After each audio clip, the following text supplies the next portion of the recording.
We got to wake up the electronics here, and then we can go.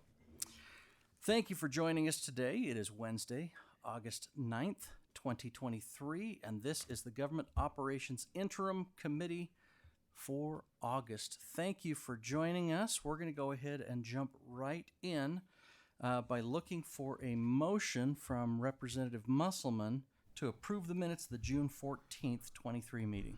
Motion to approve the minutes. That motion is in order. Seeing no lights and no hands, I will call the question. All in favor say aye. Aye. Are there any opposed?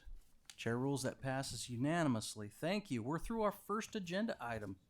Next, draft legislation on joint tenancy presumption amendments.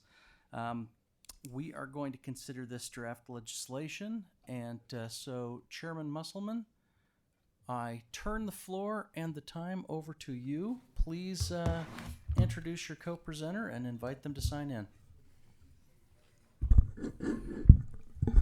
Thank you, Mr. Chair. I'll present kind of an introduction to the topic, turn some time over to Amy, and then directly after that I'll interject some more kind of points of interest as it pertains to this. So just to give you a little bit of history, we passed some legislation over the past couple of years that pertains to this particular subject. And there was some legislation passed, I think, back in 94 when it comes to the joint tenancy, 94, somewhere on there. 97 on presumption of joint tenancy.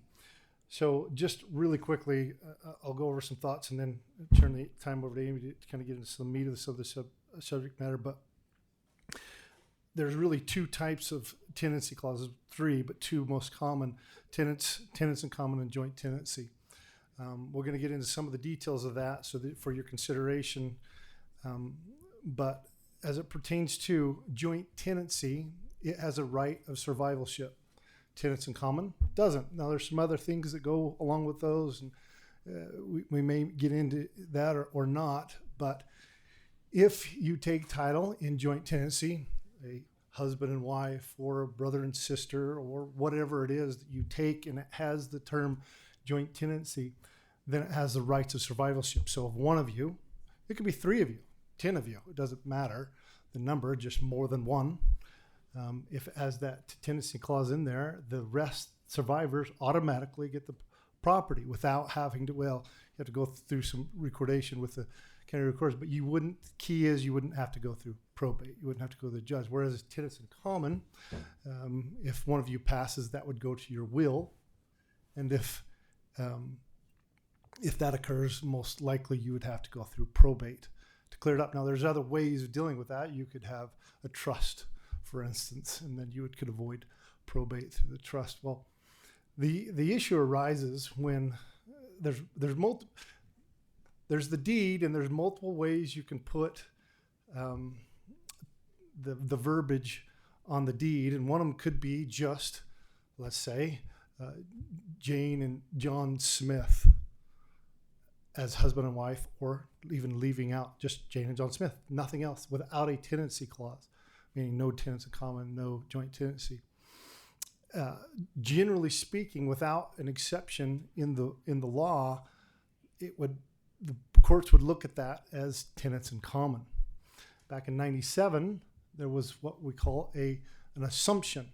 So most often when people take title and they take it as a husband and wife, which is the most common in this circumstance that we're referring to, it was put in there an assumption. If they didn't put in the tenancy, instead of assuming tenants in common, if it was a husband and wife that were being on title, then it would assume joint tenancy, but only for a husband and wife.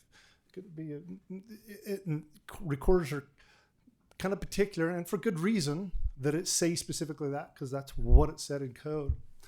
Well, there's things that have occurred, and it's a bit clingy, honestly. That issue. One of the things we can discuss is maybe we should just require that we only have, or that there has to be the granting clause or the conveyance clause in, and without that in the deed, then it can't be recorded. That's an option. Another option is what we're going to talk about right now, and there's lots of options that are open. But with that, I probably went on too much, Oh, no, so yeah. I'll let you go. Amy Schuin. I'm an attorney with the Office of Legislative Research and General Counsel, and I'm the drafter of this committee bill. And so, as Representative Musselman said, in 1997, a presumption was put into code for two persons granted an estate in their own right, designated as husband and wife in the granting documents. Then in 2022, that was changed to that presumption was granted to two persons designated as spouses in the granting documents. And then, as you'll see on line 34 to 36 in this draft of the bill, beginning on May 2024, an ownership interest in real estate granted to two persons in their own right, with no designation, just any two persons granted real estate is presumed to be a joint tenancy with rights of survivorship, unless it's severed, converted, or expressly declared in the grant otherwise. So this is the presumption that would apply if there was no express other tenancy express in the granting documents. So that I'm going to follow up with some thoughts. That's a good way to approach it. That's where we're starting. That's our starting point in the bill. Mr. Chair, there's several options. I just opened one option up. We could go with dictating that there has to be a granting clause. And you might think, well, wouldn't there always be one? Well, that's the reason we're here. That's the reason the assumption was there in the first place, because it's not. But I'm going to be clear. These are small exceptions. Most often what happens is when the deed is created, if it's for an individual, we're not worried about it. But if it's two or more individuals, then that's what we're talking about. Most often, it's either put in as tenants in common or joint tenancy. Either that, or it's a trust, or it's a business entity or corporation that buys it. But forget about trusts and forget about business entity. We're just talking about two or more individuals that are providing a deed to the recorder, and what should happen with that, what should occur. I'm going to give you a little bit more, and then I'll turn some time over to discussion. And I think there's one recorder that may be online that we could talk with as well. The reason that I think the default, generally speaking, in the law, I mean across the states, with exception in our state and others as well, as it pertains to the assumption on joint tenancy, is that if it's vague at all, meaning they didn't put the granting clause in, then we ought to have the courts work it out. In other words, go to probate, make sure of ourselves. The issue with that is, and that's why it was changed in '97, is there's enough to deal with it, where individuals come in and record just as two individuals. And their assumption is that there'll be a right of survivorship. If we were, for instance, Mr. Chair, if you and I were to go out in the hallway and ask 20 people that had bought property with their spouse and not talk about any of the intricacies, ask if they thought they had rights of survivorship, I can't guarantee it, but I've done this for 30 years. It's likely they thought they had rights of survivorship, that they wouldn't have to go to probate. And you think to yourselves right now, if your spouses, if you have a spouse and you own property with them, if they were to pass, do you think you have some rights of survivorship? Bottom line, it depends on how is it recorded. But that's the point to put it in there, because it's a little more complicated. There's lots of things this touches, Mr. Chair, and that's the point of bringing the legislation into Interim, so we can talk and get some of the experts in and go from there. With that, I'll turn it over to questions. Thank you. I think the only two questions I would have is, can someone articulate to me under what circumstances you would not want two people who are otherwise legally joined to presume that? Is there a benefit to not have that presumption? And number two would be, is there a way in the proposed draft legislation that this is only for two people who otherwise have a legal binding as opposed to in my younger days, I bought a house and I would rent to roommates. So those would be my two questions. Number one is there a delineation where this has to be someone with whom there is a legal joining existing in law, number one? And number two, is there a benefit to making this more complicated?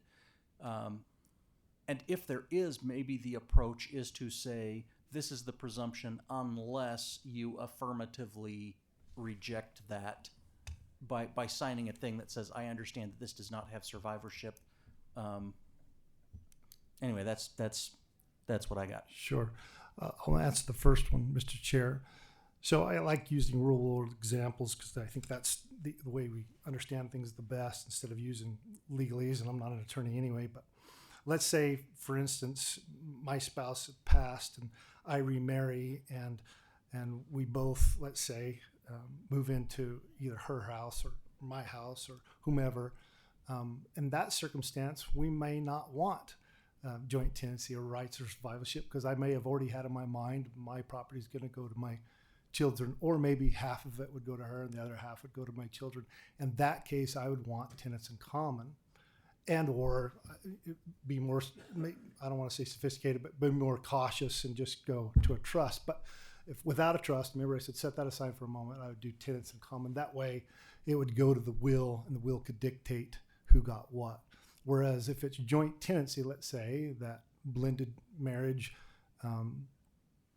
if you took it as joint tenants, the two of you untitled, then your new spouse would have rights of survivorship, would be the sole owner of the property. So that's the answer to the first one. The second one, there are multiple ways to take property. Mr. Chair, the bottom line is, if there were always the clause in the documents, if it was always there, none of this would be an issue. If there were always that granting clause, meaning dictate it's tenants by entirety, I'm going to cite it for a second, or tenants in common or joint, if it's always there, then it's not a problem. The question is, could we, and we'll need to discover this as we think through it over the interim, what ramification would that cause if we dictated in code that if you bring a deed in, it can't just say your names, it needs to have that clause in it. That solves it for certain. The question is what consequences are of that. I don't know necessarily what those are. The second is maybe we do exactly what this is drafted. Instead of worrying about the definition of marriage, what constitutes marriage and who's married, that gets complicated.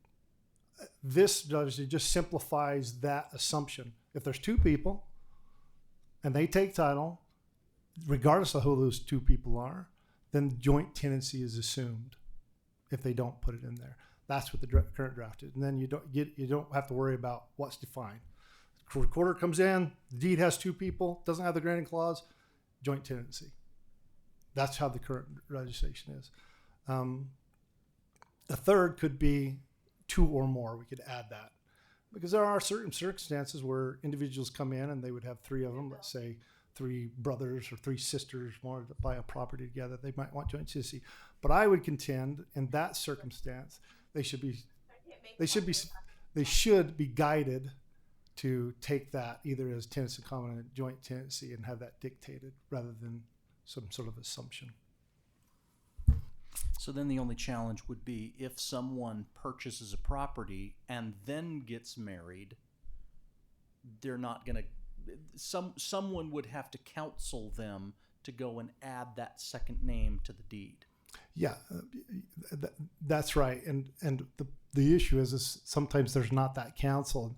Recorders are just dealing with documents that somebody could do on their own and come in and do it, and they're dealt with the reality that the code dictates I've got to record this document. So is it tenants in common? Is it joint tenancy? And they have to go with what the code guides them. And we're trying to make it just clear so that there's no the recorders are not being a judge or jury or kind of define law. They simply act on what the deed dictates. Well, it certainly seems to me like this makes things better. I don't think we should hold out for things to be perfect before we make things better. Representative Chu. Thank you, Mr. Chair. I have a question, but I think you I think that Representative Musselman answered it with his last explanation. Does it make any difference on how the property is transferred, whether it's a quit claim or a warranty deed or inherited or any of that? Is like, if, for instance, if it's inherited, does that inheritance instructions have to specify how that is going to be received, or I know a quit claim or a warranty deed would probably explain it, but I just wondered if that's something that needs to be explained in the inheritance instructions. So I'll answer it. If Amy, you want to correct on anything, since I'm not an attorney, but I'll answer best I can. So when it comes to the deed itself, there's multiple types of deeds, special warranty deeds. That's the deed itself. And we're just talking about the clause within the deed. But to answer your last question, maybe first, in an inheritance, for there to be any kind of joint tenancy, there has to be an act on both parties. If you inherit it, Mr. Chair, if you please, if I can address Representative Chu, if you were an inherited property, you didn't act. Someone acted for you, so you couldn't receive it in kind of joint tenancy. It would be an in tenants in common circumstance. So for a joint tenancy to take place, there has to be an actor and actor. So in inheritance, you're not going to be joint tenants, unless it's specified some way. There could be no assumption there. But what your questions are leaning towards deeds themselves, the deed, and we're not trying to adjust anything as it pertains to the deed, just the clause within the deed, most particularly as it pertains to rights of inheritance, instead of having to go to probate. If you're inheriting something, that's going to be in a will, and not because necessarily somebody died and an automatic you receive the property. It's going to have to go through probate. So. Okay, thank you. All right, seeing no other lights, I will go to the public. Are there members of the public who wish to be heard on this bill? I see no hands in the room. I have to screen jack staff to see if there are hands online. Seeing no hands online, I will come back to Senator Winterton for further action or comment or discussion. Just one point of clarification here. With this legislation, what will be required? Do we take the documents that's already been recorded and assume that they fall under this category, or is it going to cause more recording of existing documents? So, as with other legislation, of course, this will be going forward. We won't be doing anything going back. We can't change what is done going back. It'll only be going forward. So as of the date in the bill itself, it would be going forward. This will simplify things for the recorders. They'll get a document. They'll know exactly what to do with it, especially if it is a two-person, if it says the term husband and wife, or wife and wife, or husband and husband, brother and brother, whatever it says, it'll simplify it for them. If there's two, as the current legislation, they'll assume joint tenancy. Okay. All right. With that, Mr. Chair, I'd like to make a motion that we pass this legislation on as a committee bill for the general session. All right, let's go to Chairman Musselman, who is also a member of the committee and can tell us if that's a friendly motion or if he'd like to make a substitute. I may be looking for a little bit of guidance from you, Mr. Chair. So I believe that we need just a little bit more time on this. I would love to just have a affirmative, support from the committee going forward. But I hate to take up too much of the time of the committee. But I think if we spent just a little bit more time, and if I could come back and with some input from the committee members and the chair himself, either leave it as is or make an adjustment and then look for an approval at a later date. But I'm looking for some advice from you, Mr. Chair. Well, I mean, I suppose we could do a straw poll and just say, everybody cool? However, I think a more appropriate thing would be for us to move to the next item on the agenda, And if there are questions, concerns, or ideas that weren't brought up here and asked as part of the record, maybe we could bring those questions to you offline. And of course, I want to make sure that we're including our county elected officials, our recorders, and the folks that are actually going to have to implement our brilliant ideas here. Yeah. And so if we could just make sure that we have everybody at the table, that everybody's on board, I think we put this on our next agenda when it's when we feel like if we take an affirmative action now to adopt this as a committee bill, Senator Winterton, then we would lose the committee note if we were to make any changes. So I think the most appropriate action is to thank the chairman for his presentation. And if you'll withdraw your motion, we can go ahead and move to the next item on the agenda. Yes, I'll do that. All right. Item number 3, draft. Thank you, Chairman Musselman, and for your presentation. Draft legislation, Uniform Real Property Transfer on Death Act amendments. We're going to go ahead and start with Jacqueline Carlton, Associate General Counsel for Ledge Research, and Gary Christensen, County Recorder for Washington. Oh, just kidding.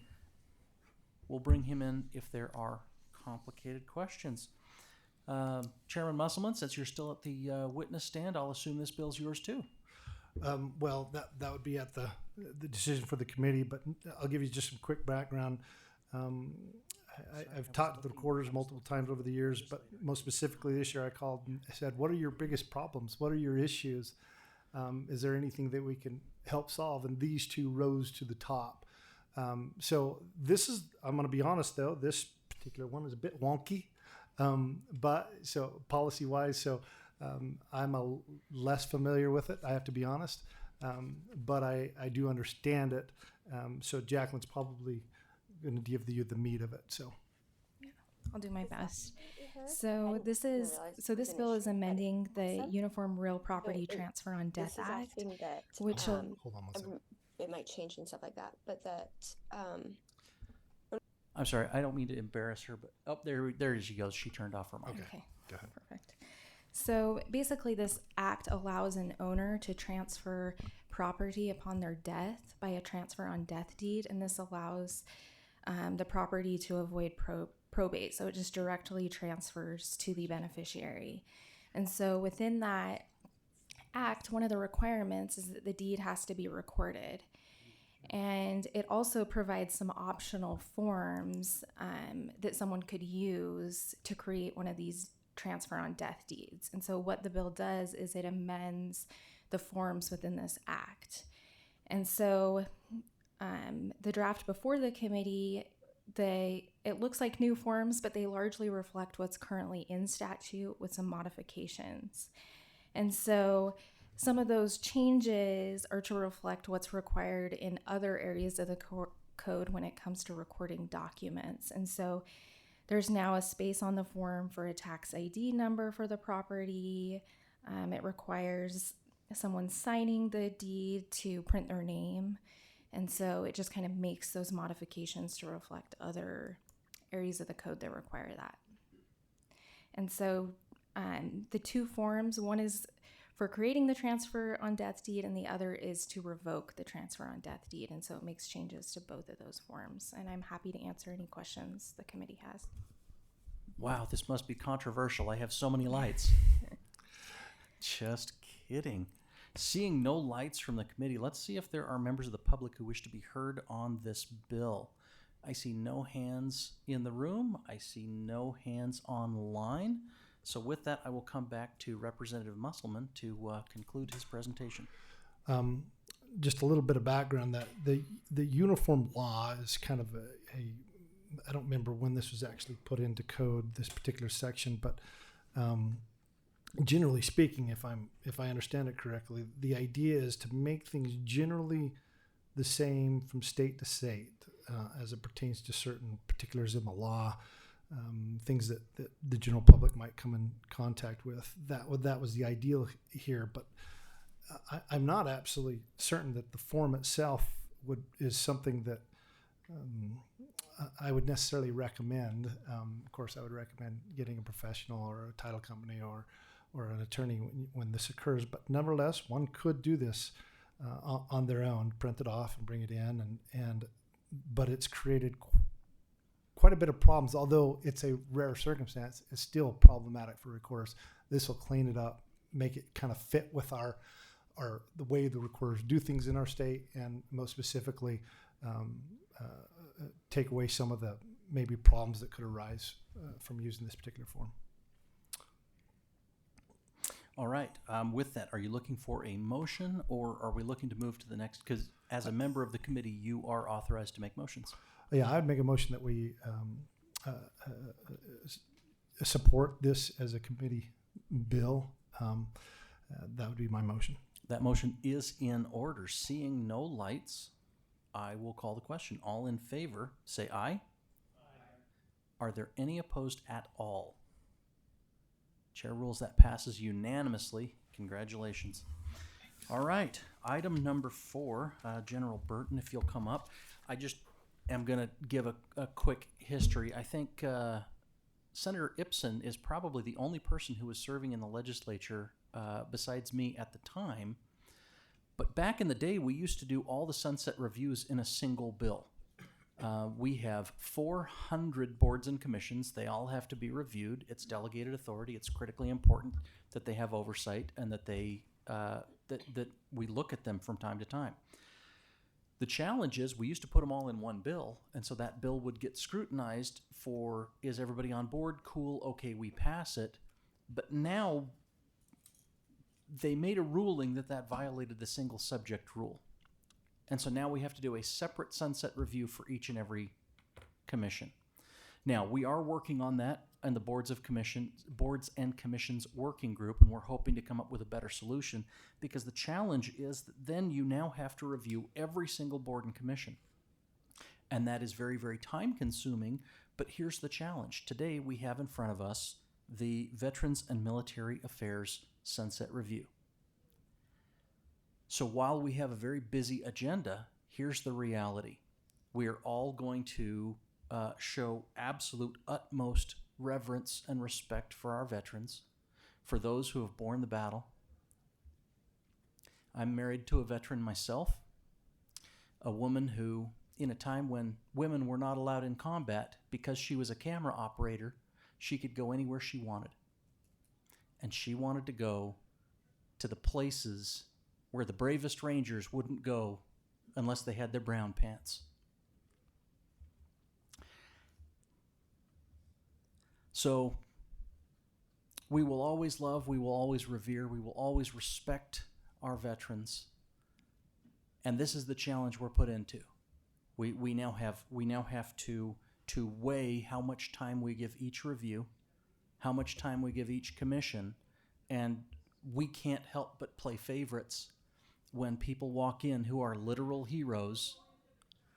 And no matter what we do, no matter how much respect we show them, we will never be able to even the debt. We will never be even with our veterans, no matter how much we do or how much respect we give them and how much love we show them. We will never be even. So, General Burton, if you'd like to come up and present the Veterans and Military Affairs Sunset Review. Thanks, Mr. Chair. And as far as I'm concerned, you and I are even. We love you and appreciate your support. If I may, I want to point out at the very beginning that I'm on the Government Efficiency Working Group, and I'm working with Senator McKay on establishing criteria for the maintenance and continuation of boards and commissions. And so that work is ongoing, and Dan is actually developing some criteria that you'll see shortly. I've seen the first draft. Today, however, I'm here to request that we extend the sunset on the Veterans and Military Affairs Commission, and for a couple of reasons. Number one, we have about 144,000 veterans in the state of Utah. About 19,000 are currently serving in uniform, and that's Army, Air Force, Marine Corps, Navy. Yes, there are even naval veterans in Utah wearing a uniform currently. And we have about 488,000 family members across the state of Utah. And most importantly, I would say we have 100+ veteran service organizations, all of whom are vocal and interested in being on the Hill and interested in legislation.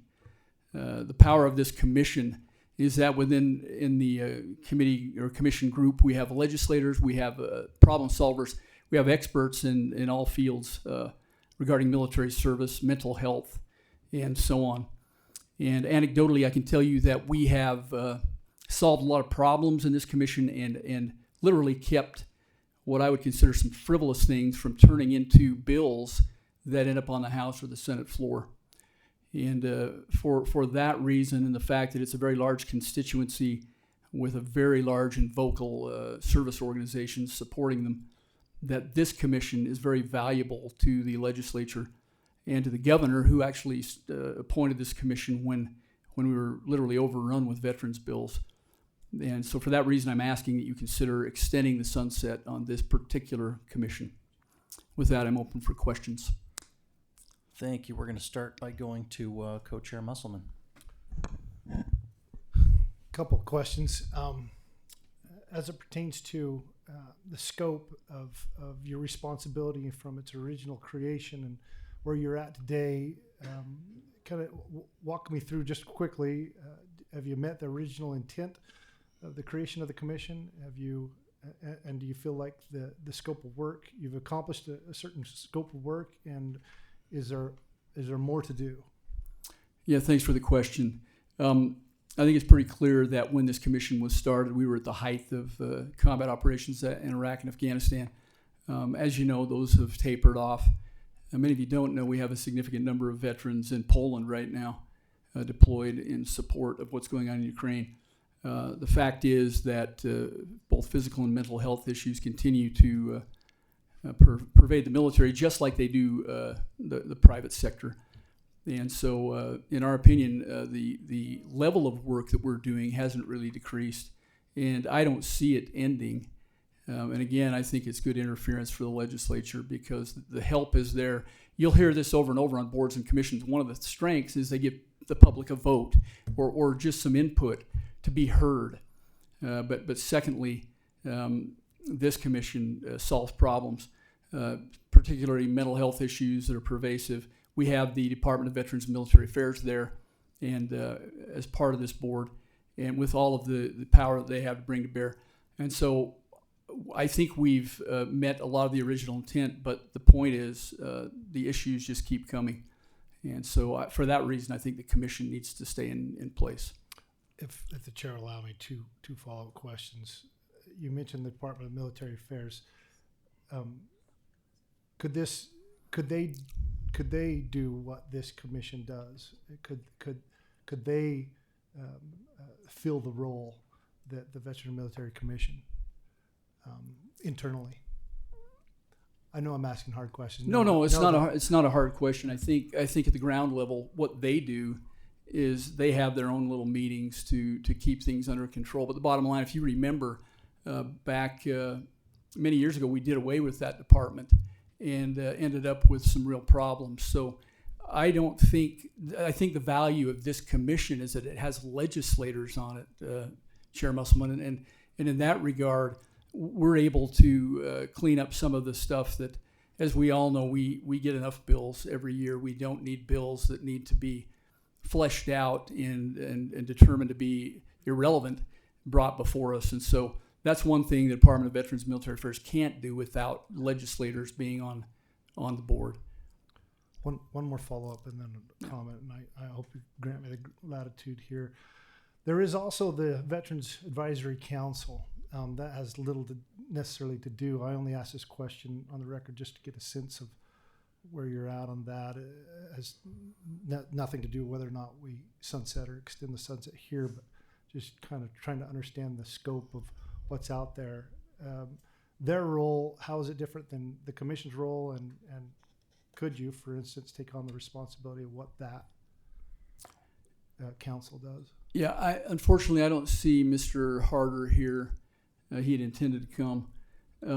I think he would tell you that he uses that at the very ground level. They do a lot of in the weeds stuff, whereas the commission looks at higher level, more strategic issues. Gary uses that council to do tactical in the weeds kind of work, and I wish I could. I wish I could demonstrate to you the intensity of some of these groups that we're dealing with, and because we're doing this work and providing answers to valuable questions, you don't end up seeing them. Sure. Thanks for that. As you know, I'm kind of diving into this along with Chair Thatcher, and I just want to make sure we're really putting a scrutinizing eye on every commission, and I'm just going to state that this is one commission where I wholeheartedly agree with both the presenter and the chair that they are absolutely worth their weight, and I'll be firmly supporting the extension. And if I could be so bold as to say, and I'm speaking for Gary Harder now and shouldn't, but I think if it were brought before Gary Harder to keep one or the other, he'd want to keep the Veterans Military Affairs Commission in place and not the other. Thank you, Mr. Chair. Do you know, I don't ever want to have to be in that position where we're saying pick one or the other. What we should be doing is looking at them both and saying, do they provide a benefit to the state of Utah? There is a serious push to get rid of some of our boards and commissions, and I support that, and I've been at the head of that work for years. But I don't think we should get rid of boards and commissions just for the purpose of getting rid of boards and commissions. I think any board and commission that is serving its function, that is serving the state of Utah, it's there for a reason, and we shouldn't arbitrarily get rid of important or functional commissions and committees. We have lots of lights. We're going to go right now to Ms. Sorensen. She is good. We're now going to go to, do you know, I really wish they'd fix my next request button. If I can just make one statement on the record, there's a button that says next request that's supposed to track who pushed their button first so that I don't have to. Okay, so I'm just going to go in order here. I'm going to go Representative Christofferson. Thank you, Mr. Chair. Just a question about the commission itself. Could you explain how many members there are, who they represent, maybe how many times a year you meet, and what is the cost of hosting that commission per year? Wow, those are really good questions, Representative. I can't give you a total cost. I'd have to look at what a legislator costs. We have, just to be clear, we have representatives from the Veterans Service Organization. So the American Legion, the Disabled Veterans, we have Veterans of Foreign Wars. We have legislators, I think Representative Peterson, myself. We have Senator Weiler on this commission. And initially this commission was able to actually prepare bills to go forward. That was changed last year by the Rules Committee, and I'm not going to argue that was probably in line with what the Rules Committee was supposed to do. So essentially, if we find something in that group that looks like a good bill, we have to bring it generally to you so that it can become a committee bill to move forward. But I don't begrudge that extra step. So to answer your question, we have people from across the spectrum. We have mental health providers. We have experts in the field. We have somebody from Utah Department of Veterans Military Affairs on the commission. And Lisa can correct me if I'm wrong, but I think there's somewhere around 13 commission members. And we generally meet in House 30. So there's plenty of room there. Obviously, like any commission, you will have some people there and some people not there. But we tend to meet monthly during the interim. That's kind of our schedule. We've met more often, we've met less often, depending on what the issues are. One of the issues yesterday, so you just for interest purposes, I don't want to waste a lot of time, but the USS Utah submarine is going to be commissioned here in the next few months, and we got a briefing on that. So it's SSBN 801. That's our area code. And the Secretary of the Navy thought that was a cool idea to call it the Utah, and it's about time. We have another ship named after our state. So as far as the cost, you're talking 3 or 4 legislators. The other legislator on the commission is, oh gosh, tell me your name, Lisa. Benyon, Representative Benyon, and that rounds out the legislature there. So I think we're able to give everything that comes in there a very close look and determine whether or not it's frivolous and whether it should go forward, whether it should not go forward. I can get with you after if I've missed something. No, thank you very much. That's Yeah. helpful. Appreciate it. Thank you. Mercifully, the lights have turned off, so I'm going to go ahead and turn to Chairman Musselman for a motion. I motion that we favorably recommend that we approve I motion that we approve the extension of the sunset.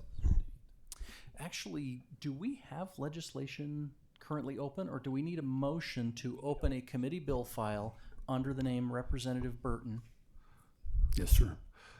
My motion would be to open a committee file under the name of Representative Burton for the intent of extending the sunset for the Veterans and Military Affairs Commission. All right, seeing no lights, seeing no hands online, I will call the question. All in favor say aye.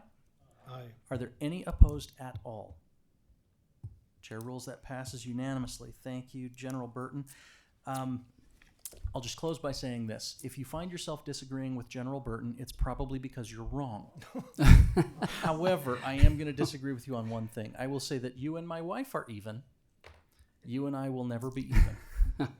If I spend the rest of my life doing everything in my power, I will still never be able to balance the equation that I owe to every single veteran who ever wore the uniform and bore the battle. So thank you for your time, sir. Thanks, Mr. Chair, and thanks, committee rather. Appreciate We it. will move on to item number 5, Utah Seismic Safety Commission Sunset Review. We don't have to worry about earthquakes anymore, right? So we can go ahead and sunset the... Everything's fixed. Fantastic. You heard him. We're good. All right. Mr. Grove, the time is yours.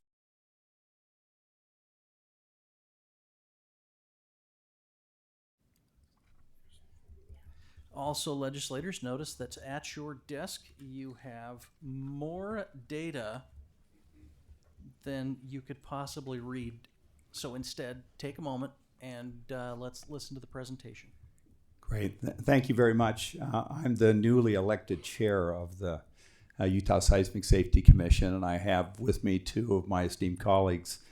First, Jessica Chappell, who's in private practice. She's a structural engineer with about 20 years of professional experience specializing in seismic safety, particularly of the school buildings in the state and other large structures. Also, Steve Bowman from the Utah Geological Survey, and they're both serve as vice chairs of the commission. And we'd like to jointly address you with the same issue, of course, and that is that this commission would be scheduled to sunset at the beginning of 2025 unless it's extended. So this is our statutory charge. We are to review earthquake-related hazards, and we'd like to talk about what work is going on in that area. Prepare recommendations to identify and particularly mitigate, which means what do we do in advance to prepare for the earthquake to reduce the loss of life and damage. Then prioritize recommendations and present them to the state and local government. And we'll discuss briefly what's been done in the last year. Act as a source of information for the public, individuals and groups, and then prepare a strategic seismic planning document, update that and monitor it for the state. These are the members of the commission. This is on 2 slides, but you can get a sense of the expertise both from the public and private sector. Steve Bowman, who's here, is from the Geological Survey. Jessica, Structural Engineers Association of Utah. American Public Works Association, American Institute of Architecture, University of Utah, where the seismic station is, Utah Division of Emergency Management, Utah Division of Facilities Construction Management, American Society of Civil Engineers, the Board of Education, Department of Transportation, Governor's Office of Planning and Budget, Utah Insurance, Utah League of Cities and Towns, Envision Utah, FEMA, and the U.S. Geological Survey. And John Cross, who is the lead staff member for the commission, is here with us. If John, you'd raise your hand, and just in case you have any questions, it would be more appropriate for him. And Please proceed. there you go. So I've been involved in commissions in the state for over 30 years. This is by far the most active commission I have ever been involved with. It has met every quarter since 1994 when it was created with very well attended meetings, almost always with a quorum. And it's not it's not popular, I think, to advocate for earthquakes in the state. And as a result, there's no other voice that sort of represents the groups who care about this issue and would like to help the state continue to improve. And our commission is one where we're seeing other states copy and proceed to do exactly what Utah has done with our commission. Now I'm going to turn the time over to Jessica, who's going to talk briefly about the seismic risk, the current understanding of it in the state, which continues to evolve. Chair mentioned we don't really need to worry about earthquakes anymore, and I have some bad news. We really do need to care. So right now, the experts in the state have determined we basically have a coin toss probability of having a major earthquake in the Wasatch Front region in the next 50 years. So we are talking about a maximum earthquake magnitude of 7.6, but with a very high likelihood we could see a magnitude 6 earthquake in the near term. Okay, so how bad would it be? So there's been a significant amount of modeling done should this earthquake occur on the Salt Lake segment of the fault. Now, it should be noted the Wasatch Front region covers Cache Valley to Nephi, Stansbury Fault over to the eastern side of the state in Bear River. So with the modeling that has been done, if this were to occur on the Salt Lake segment, we can look at the possibility of 3,000 fatalities. That's a significant number.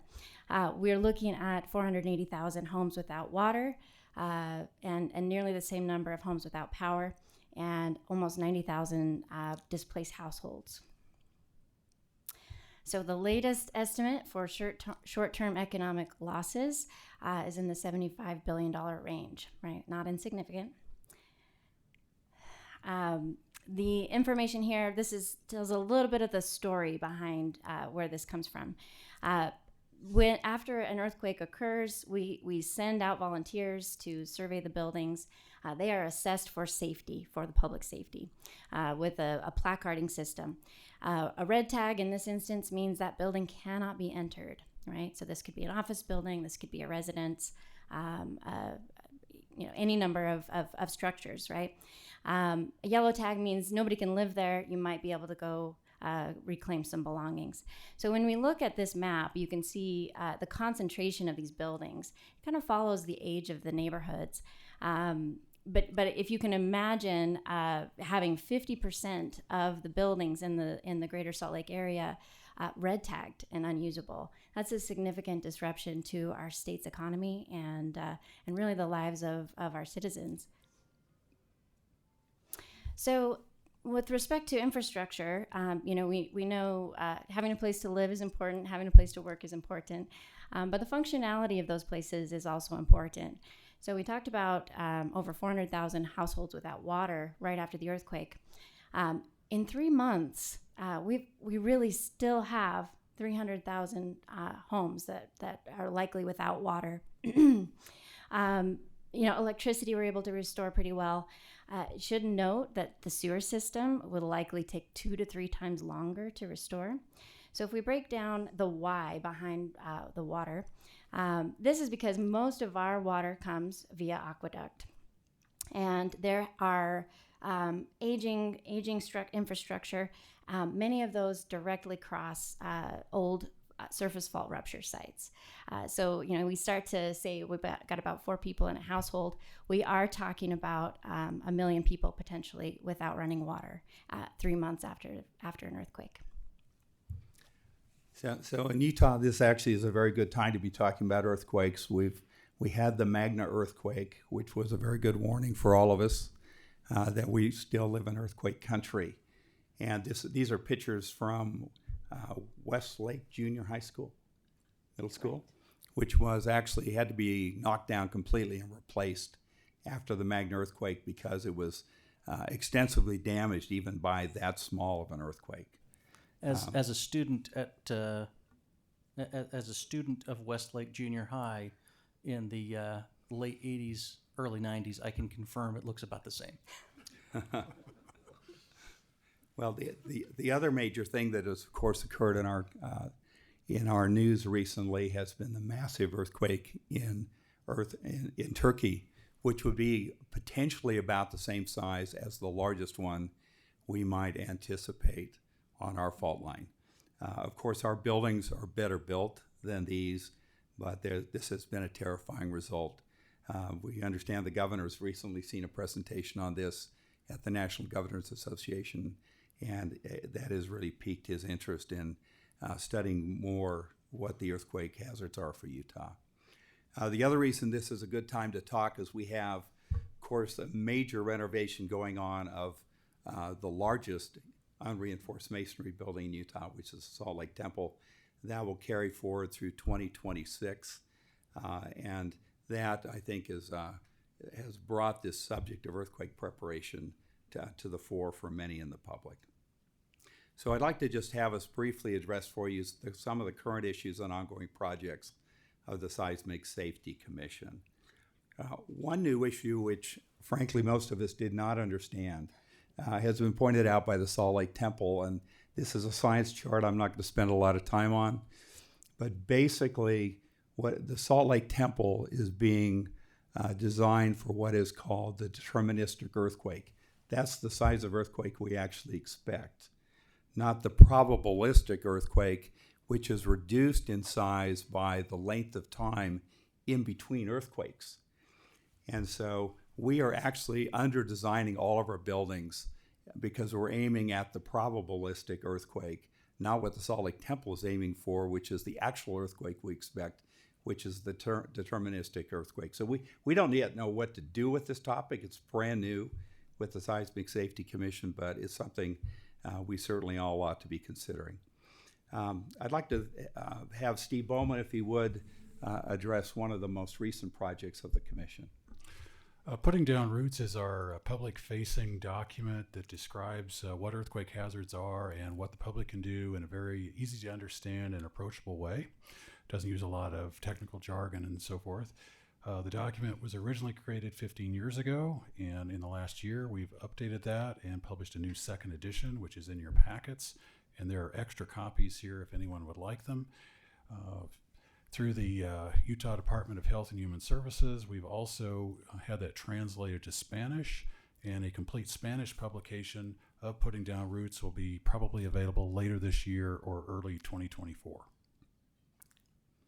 And so we have extra copies for any of you who'd like to take home for your children so they know what to do as they think about the future earthquakes. Jessica's going to address what's happening with the unreinforced masonry buildings in the state, and particularly the schools.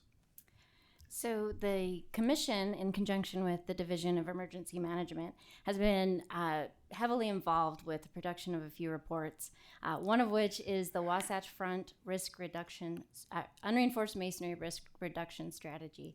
This report is an acknowledgement of the risk that we have and the large potential catastrophe that could befall our state should we have that major earthquake.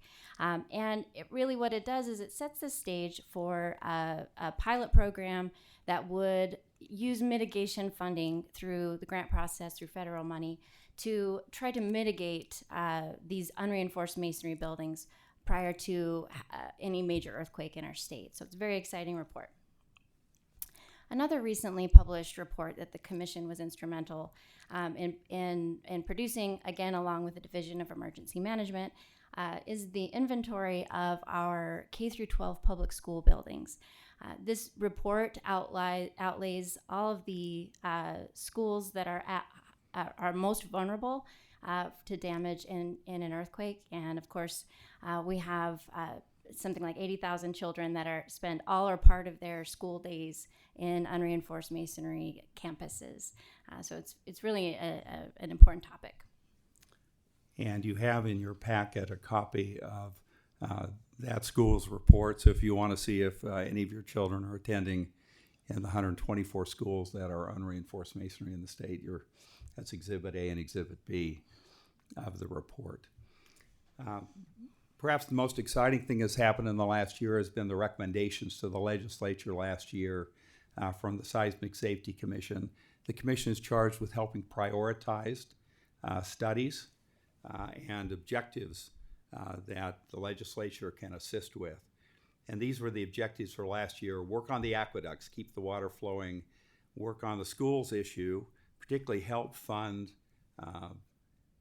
the $50,000 to $60,000 study for each school necessary so the school districts would know what choices they have with these unreinforced buildings. That's about a $4 million total budget. The third would be to keep our communities and markets informed, doing public awareness for the state about the 140,000 unreinforced masonry buildings. Work to make sure that the largest buildings and the critical safety buildings in the state are built to standards, and then to fund the first feasibility study for an early warning system. So if an earthquake starts in one place on the Wasatch Fault, you can actually have a few seconds notice that you stop the trains at UTA and other places on the Wasatch Fault. And so this last year, the legislature took the following actions based on many of those recommendations. They funded $50 million to help with the seismic improvements for the aqueducts, which is a major step forward to the state. In addition, this helped leverage major brick funding from the federal government. And so the state has been, with the help of the commission and the staff, received about $150 million in federal money to help upgrade some of these projects.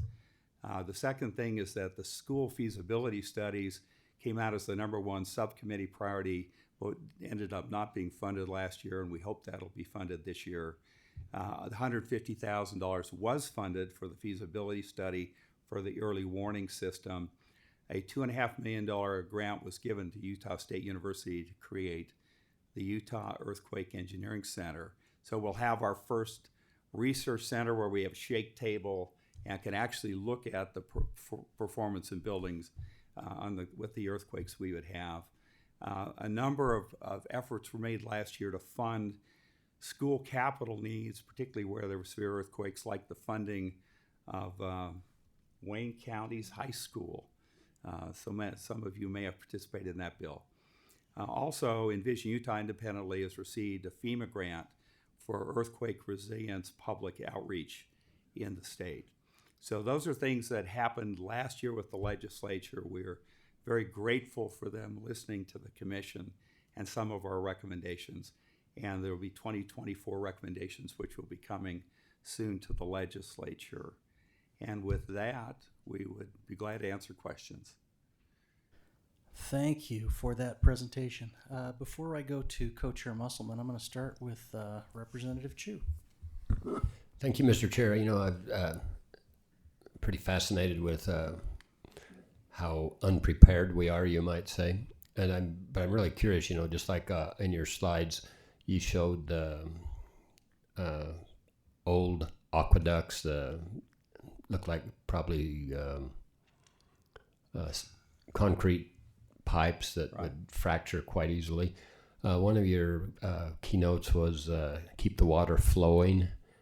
What do we anticipate would be the best beneficial type of? I guess that's what my question is. What will we do to keep the water flowing? What would you suggest needs to be done to keep the water flowing?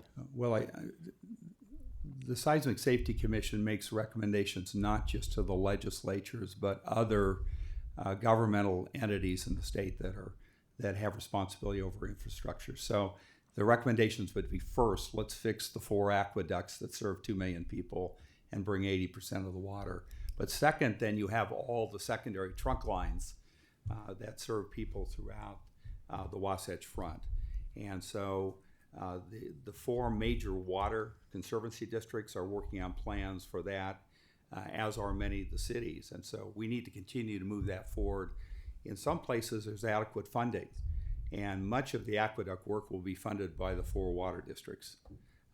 But but the legislature helping leverage the local funding can be a great help. So we're going to have to continue to pursue water and then sewer if we actually want the economy of Utah to survive, because people won't stay in their house for 90 days if there's no water. We'll see people rapidly moving out of the state. And it's not just houses that don't have water, it's businesses that don't have water. So this is a serious question about keeping the water flowing. It is I think the commission has discovered in its research, this is the number one risk to the economy of the state is our water infrastructure. So I appreciate that, and I'm going to rephrase my question then, because you did answer it in the capacity of me as a legislator. I would like to have it answered as me as a resident. What is it that we need to do? And of course, part of my question is there material out there that we build our aqueducts out of that are capable of handling that? Is that what we are going to be looking at? Is the different types of material, and are they available? Also, I was curious about is the part about the electric power. Are we, we're putting a lot of our power underground anymore. Is that going to be easier to keep intact and put back together than the overhead stuff? I'm just curious to have some of those questions. Have you guys got any feel for that? And you can answer that. I'm going to turn to the seismic engineer. Okay, I appreciate that. And I'm going to do my best because my expertise is in vertical construction of buildings. However, I do know in reviewing all this material that a lot of the water districts have plans to reroute the aqueduct so they don't cross. There's at least one instance where an aqueduct crosses a historic fault multiple times. And so, each district has laid out a plan to reduce the risk to those aqueducts. From a technology standpoint, I do know there have been significant advances as far as, Los Angeles, for instance, has been spending a lot of time on their aqueduct system as well. So whether each of these water districts employs these different tactics, that's not something I think the commission wants to be in the business of dictating. However, that it really does, to understand the complexity of our water systems and who gets the water service and who has the authority and where the general funds for maintenance come from, that's really a problem because we are looking at a system with a lot of overlaying service areas, right? And so what we do know is that in the Salt Lake Valley, at least, and elsewhere in the state, I think we're talking about Davis, and do we do Utah County as well in this? Yes. Yes. They're all coming from outside the valley, right?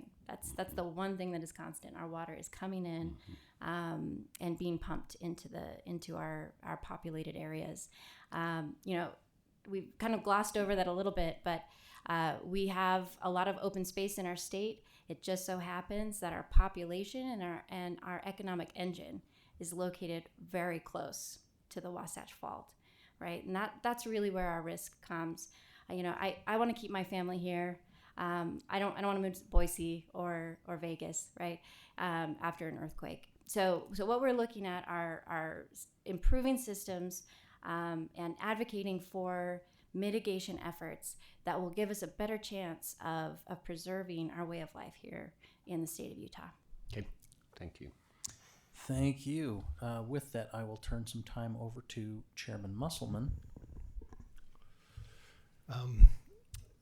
The original scope of work was in 1994-95. The requirement was to provide a strategic seismic planning document, of which you've done. You clearly have that here along. I don't know if this is necessarily a strategic plan, but certainly the recommendations. That part of your work was done and completed. And so now it's a matter of updating based on new information and technology. Would that be correct? Yes. Every year, the quality of the information about the future earthquake risk here changes. So we had the Magna earthquake, and from that came and I could have Steve address this, a much better understanding of the fault lines. In fact, we discovered we had different faults in different places than we expected. So continue to update and then promote and follow the progress, I think, is a major issue for the commission. So the commission has a public-facing purpose, which it meets with the reports like putting down roots in earthquake country. Then it has a policy-facing objective, which looks at recommendations of the legislature and other governmental entities. And so I think we're working to fulfill both of those long-term. But yes, now that we have the basis of a plan, then we just need to continue to move that forward as a state. So we have a long ways to go. Sure. So my question now is then, now that document, I'm gonna use in quotes complete. I recognize it has to be updated, but it's been substantially done. Certainly, you have smarter minds than mine contributing to what needs to be updated, engineering wise. But my question is as far as your continued existence, couldn't what you're doing and couldn't you each contribute, let's say, individually and or as a working group to the Division of Emergency Management, so that the commission didn't necessarily have to, let's say, exist, but you could still function and provide the same information to the department that exists that would oversee, either implementation or changes in the process. Yeah. I've been a proponent of better preparation for the state for a long time, a couple decades, worked with Governor Huntsman on these same issues. And it is difficult to get people's attention on this issue, hold it long enough that we actually make significant progress.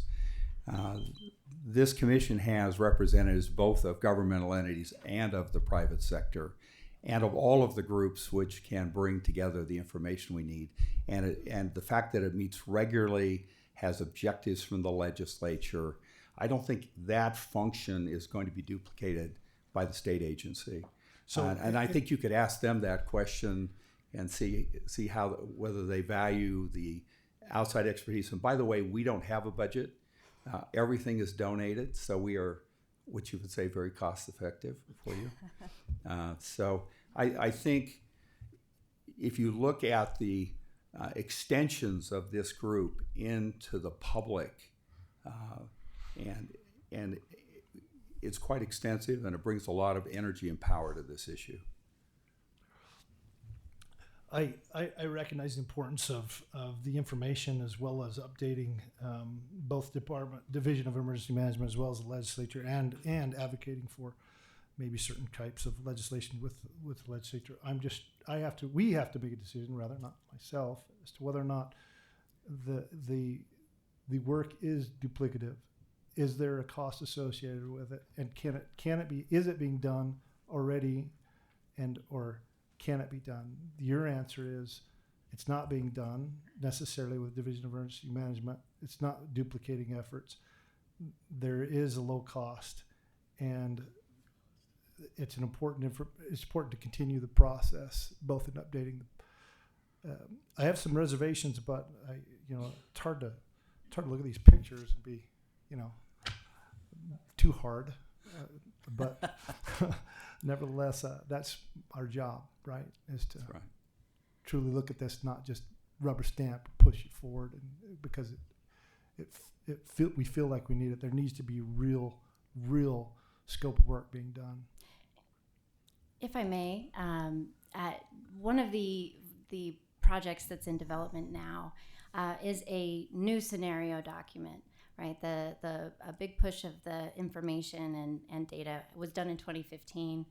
The numbers we presented today have been updated with the modeling exercise in 2021. But what we don't have right now are additional studies that look at other areas in the state. For instance, Davis County as the center of the large earthquake, things like that. We are functioning as a group that looks at the big picture, where we know our friends at Division of Emergency Management, 2020, I think you can imagine what they were dealing with, right? And so the commission functions as a way to keep that steady drumbeat for our very important needs in looking at the future of our state. I would say that we are looking at a group that brings together some expertise that can still function as advisory to the legislature, as we saw in our establishment of our commission. Does that conclude your questions, Chairman Musselman? It does. Thank you, Mr. Chair. Okay, thank you. I'll go ahead and close this out by simply stating we have government agencies for a reason. Government agencies operate within specific spheres, and government agencies, by and large, answer to the chief executive, which is the governor. What if we had a governor who didn't believe in earthquakes? Or a governor who didn't believe in birds? Or a governor who had a personal beef with farmers and wanted to shut down agricultural water infrastructure? There's a benefit to having broader commissions and boards being able to bring in support from industry, being able to bring in experts who are not employees of the government, who don't have to keep a boss happy to keep their job. I'll tell you the thing that impressed me most out of all of your slides, believe it or not, is the fact that you've been meeting regularly since 1994. Now, there is a danger that if a board and commission is created statutorily to solve a specific problem, and they solve that problem, and then they decide, it's called mission creep, right? And then they just decide, well, we need to do this too, we need to do this too, we need to do this too. And next thing you know, you have 400 boards and commissions. At the same time, I look at the work that you're doing, and I see that as really, earthquakes are not going away. This is something that we will continue to face and continue to fight, and we will continue to need counsel. And just to make sure that I fully understand, you don't have statutory authority. You can't bind the state to expenditures. You can't force the government to do things. You can't control government agencies. What you do is you bring together the best minds in the state of Utah with expertise on earthquakes, and at no cost to the state, you provide us what we would pay tens of thousands of dollars for in counseling and studies and work, and you provide that for free to a government agency who so far seems to value your input. Would you say that's an accurate? I'd say that's very accurate, and thank you for summarizing it for us. Okay. Again, I want to be clear that we do have an obligation to make sure that when we delegate government authority, that it is not abused, that it does not subject itself to mission creep, and that we stay on task, that we continue meeting, that we continue providing value, and I'm convinced that that's happening. And so I believe we actually do probably need a motion to create a committee bill to extend the sunset. I'm going to go to Co-Chair Winterton for a motion. I will make that motion that we open a bill file for sunset review. That motion is in order. Seeing no lights, I will call the question. All in favor say aye. Aye. Are there any opposed at all? Chair rules that passes unanimously. Thank you for your time. We appreciate you, and we'll see you in 5 years. Thank you so much. All right, next up, everyone's favorite topic, statewide initiatives and referenda. Mr. Vaughn, we're going to turn the time over to you. This is a very complicated issue. It is a deep, deep rabbit hole. Mr. Vaughn, you're up. Thank you. Thomas Vaughn with the Office of Legislative Research and General Counsel. Just a real brief introduction to this topic. This issue on the statutory provisions on initiative and referendum has been an ongoing issue for several years. What I want to briefly discuss with the committee and introduce them to is the fact that I guess this falls under the category of no good deed goes unpunished. Representative Musselman took over this House Bill 38 at the beginning of last session, and the bill wasn't his fault, but he agreed to run with it, and had to deal with a lot of questions. Let me just remind the committee that the way that House Bill 38, which passed last session, happened was last year during interim. The Lieutenant Governor's office came to this committee, pointed out some problems with the existing initiative statute, and the main problem with it that they brought to our attention, as I recall, was that there was a lack of clarity in some of the provisions about who was responsible to do certain functions, whether it was the party that was proposing the initiative or whether it was a government entity that had to do some of these steps. And so they wanted that cleaned up. So I was given the task to draft the bill, and as I began to do so, and trying to clarify that, I realized that it wasn't just a problem in statewide initiatives, that there was this lack of clarity, and I needed to fix definitions, and it affected all both state and local initiatives and both state and local referendums. So with permission from the chairs, I expanded it to cover all of those in order to make the changes that the clarifications that I was making to statewide initiatives consistent with those other three categories of initiative and then other two referendum categories. So the other one category of initiative and then the other two referendum categories.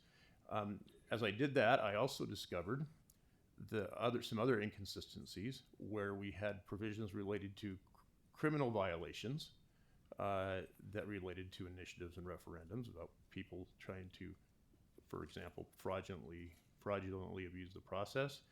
I noticed they weren't consistent, so I also brought that up to the chairs and to the Lieutenant Governor's office and decided to make those consistent as well. And so really what started out as a technical bill to make it clear, cleanup bill to make it clear who was responsible for initiatives, turned into a good opportunity to clean up the rest of that code to make everything clear and to make everything consistent. Some confusion arose during the session of people thinking that we had actually added provisions such as a requirement that you read the initiative before you sign it. That was incorrect. That was already in the law. But it's necessary when you draft sometimes to move things around, and sometimes that can get confusing to people. But I just wanted to clarify that bill essentially still was a kind of a cleanup, and to make terms that sometimes were inconsistent between the different processes consistent. But because of that confusion, I think there's been some questions about, are we happy with the way the process is now, or do other changes need to be made? And so I just wanted to give you the background of kind of how that came to a head most recently with this House Bill 38. Happy to answer any questions you may have. Thank you. I'd also like to hear from Brody Bailey, the elections coordinator from the Lieutenant Governor's office, if you'd like to come forward.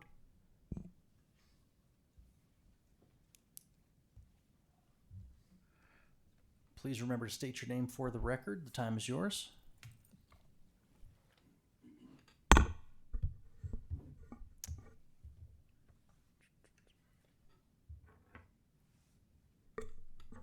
Just get plugged in here.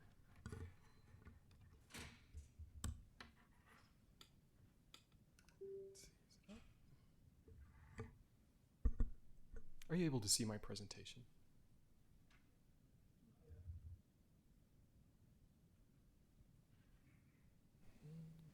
There we go. Your presentation is up. Perfect. Thank you, Mr. Chairman, and good morning, members of the committee. It's good to be here with you today. Just by way of brief introduction, my name is Brody Bailey.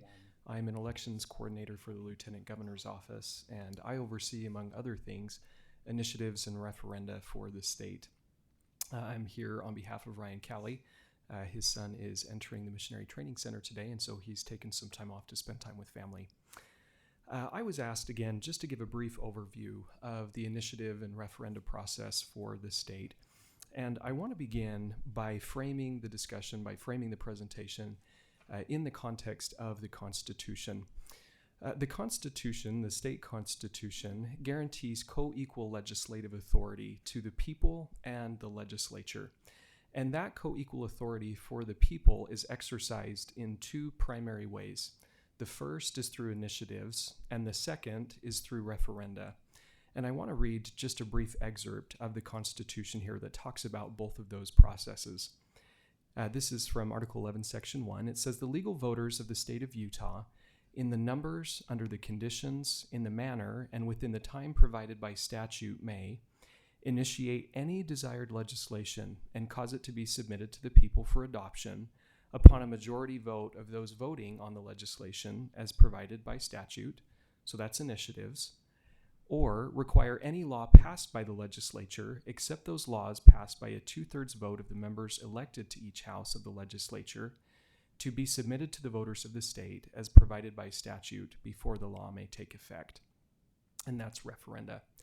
So with that constitutional backdrop in mind, I just want to share briefly a bit about each of those processes. So the first is statewide initiatives. So what is an initiative? Well, an initiative is, in its simplest form, a citizen-led effort to create a law. The process starts when an application is filed with our office. It has to be filed by at least 5 sponsors, and those 5 sponsors do have to be registered voters. Once that application is received, there's 2 things that happen. The first is our office reviews with our attorneys the proposed law to ensure that all the statutory requirements are met in order for the initiative to be able to move forward. There's 5 reasons that the Lieutenant Governor is required to reject an initiative. The first is if it's patently unconstitutional. The second is if it's nonsensical. The third is if it couldn't become law if it passed. The fourth is if it contains more than one subject. And the fifth is if it's substantively similar to another initiative that's been run within the past 2 years. So those are the reasons that the Lieutenant Governor would have to reject the petition or the initiative. The other thing that happens is we submit the proposed law, this initiative, to the Legislative Fiscal Analyst's office to get an estimated cost of what this law would be, and that's known as the fiscal impact statement. Once we receive the fiscal impact statement back, and assuming that there are no issues with, again, any of those elements that were mentioned, the sponsors of the initiative are required to hold 7 public hearings throughout the state. And I want to switch over to this map just to give you an idea of what that looks like. So the statute divides the state into 7 different regions. It divides up the counties just into those 7 regions. And the sponsors are required to hold 1 public hearing in each of those regions. Those meetings have to last for at least 1 hour, and there has to be at least 1 hour for public comment. Now, those 2 things can happen concurrently. That 1 hour for the meeting can also be the hour for public comment, but both of those elements do have to be met. Once the meetings are complete, the sponsors then have to submit either comprehensive meeting minutes or recordings of the meetings, just so that our office is able to verify that they did actually happen. Within 3 days after we receive proof of those meetings, our office will then provide a sample packet to the sponsors that they can then go and use to gather signatures.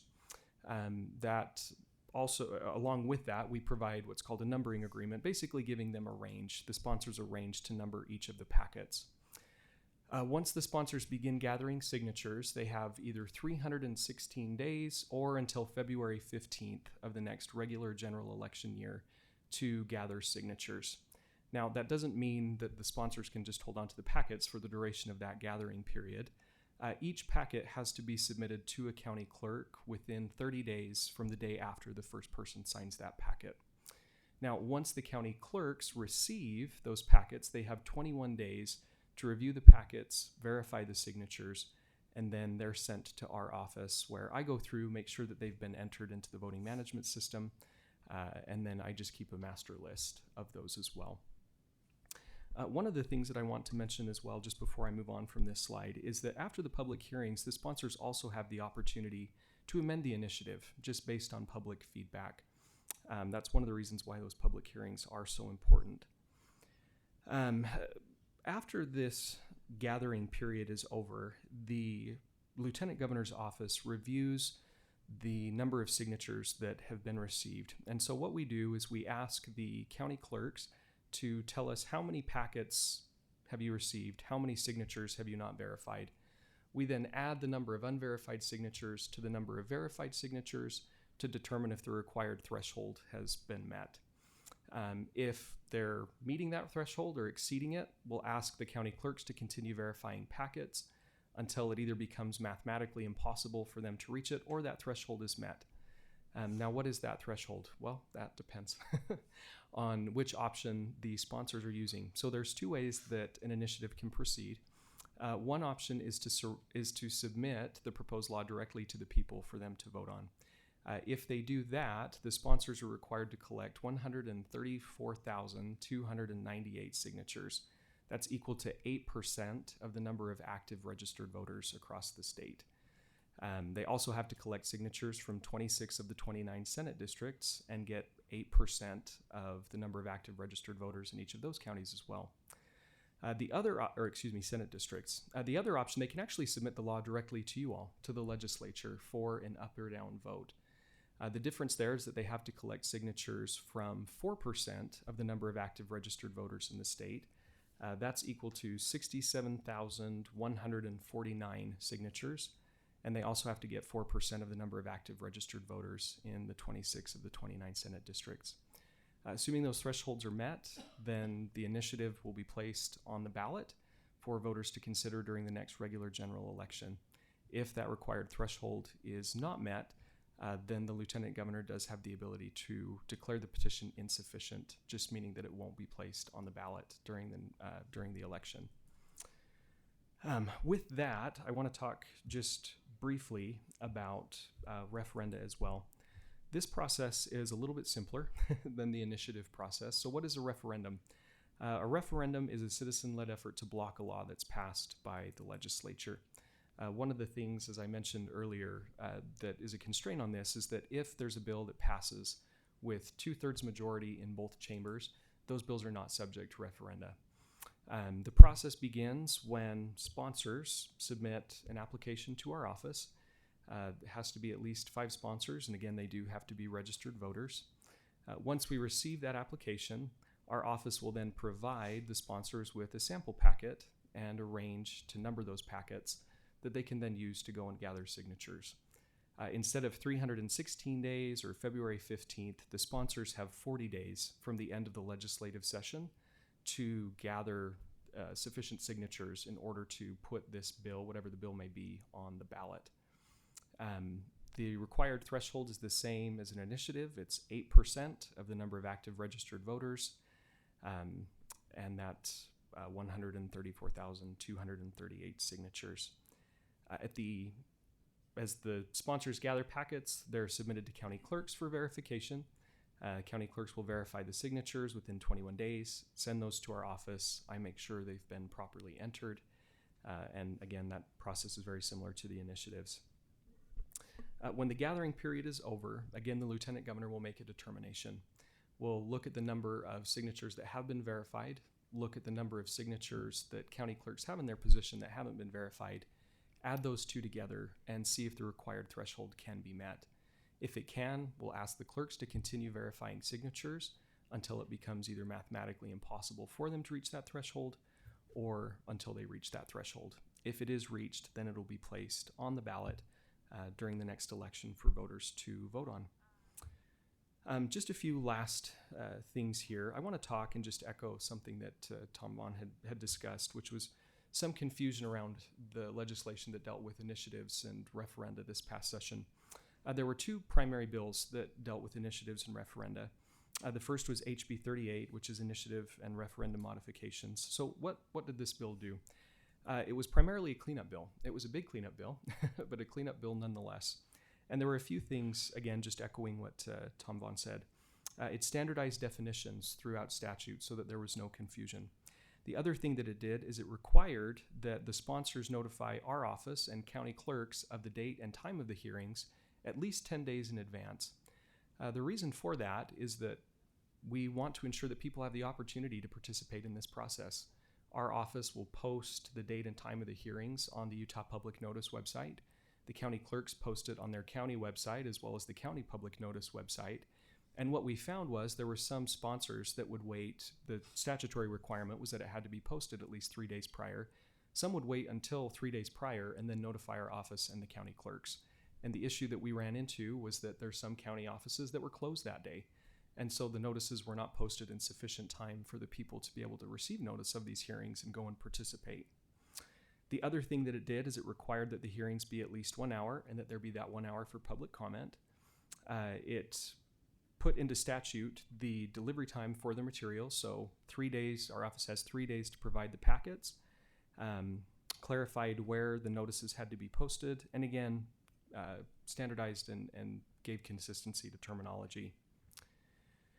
The other bill was HB 68, which is petition amendments. Again, this was a cleanup bill. And what it did is, throughout code, we found that there was some discrepancy between what constitutes a valid signature.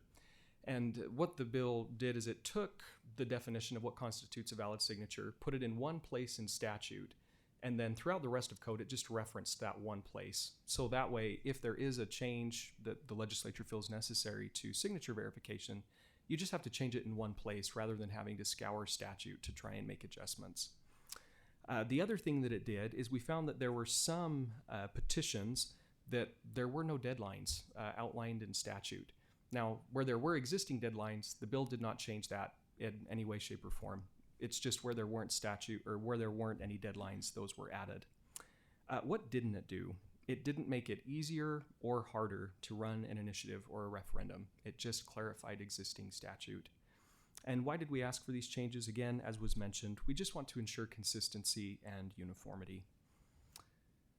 The last thing here is I just want to give you some statistics. So I asked our tech team to pull a bit of data for me as part of this presentation. They pulled data back from until 2005. Over the past almost 2 decades, we've had 12 initiatives and 5 referenda that have occurred during that time. So just an interesting tidbit there for you. The last thing that I want to mention, Chairman Musselman and our office received some correspondence from constituents just asking about a few potential modifications to statute as it relates to initiatives. And there were 2 primary proposals in that request. The first was to allow voters to read a short, accurate, impartial executive summary of the proposed initiative. Our office reviewed that. We're neutral on that. We leave that completely to your discretion as policymakers on whether you'd like to make that adjustment versus the current requirement, which is that they read through the entirety of the proposed law before signing a packet. The second proposal is allowing sponsors to submit a final email to our office instead of to each county clerk certifying that all packets have been submitted. Under current statute, it's a little bit ambiguous as to what the requirement is and when that email has to be sent to clerks. We thought that this was a simple way to clarify that process, and we are in favor of this proposal. With that, I am open to any questions. Thank you. Thank you. Actually, I do have a question. The idea of reading in full sounds fantastic, right? Because you shouldn't be signing on to an initiative if you don't actually understand what it does. I'm reminded of when Penn and Teller very famously successfully ran an initiative to ban dihydrogen monoxide. And the rules that they gave their signature gatherers were you're not allowed to say anything that isn't true. It has to be demonstrably, provably true. And so signature gatherers went around and told people that dihydrogen monoxide is the most common chemical used in almost everything awful in the world. It's in pesticides. It's in and it's so prevalent that it has now, it falls from the sky in rain. And they got a ton of signatures from people who wanted to ban dihydrogen monoxide, or H2O, the most common chemical on Earth that falls from the sky. So we say you have to read it in full. Number one, can we actually prove they did that? And number two, that doesn't prove they understood it. That's correct, Mr. Chairman. I mean, as far as the mechanism to ensure that that requirement is being met, At the time that a sponsor, or a gatherer, I should say, submits a packet to the county clerk for them to then verify the signatures, the gatherer does have to certify that each person that signed the packet did in fact read the entirety of the proposed law. Now, that's the mechanism that we have to ensure that that did actually occur, but that is, again, based on the honor system, if you want to call it that. Okay. So it's one of the things that we put in law because it's what we want them to do, but really there's no way to show that it's actually bearing fruit, that it actually provides any benefit, or that it actually in fact happened. So the idea of an executive summary sounds good, but who writes it? I believe that the proposal from the citizens would be the Office of Legislative Research and General Counsel, was what they had mentioned. That's fun. Probably have to put a fiscal note on that, but okay, all right. I'm open to the conversation. Representative Chu.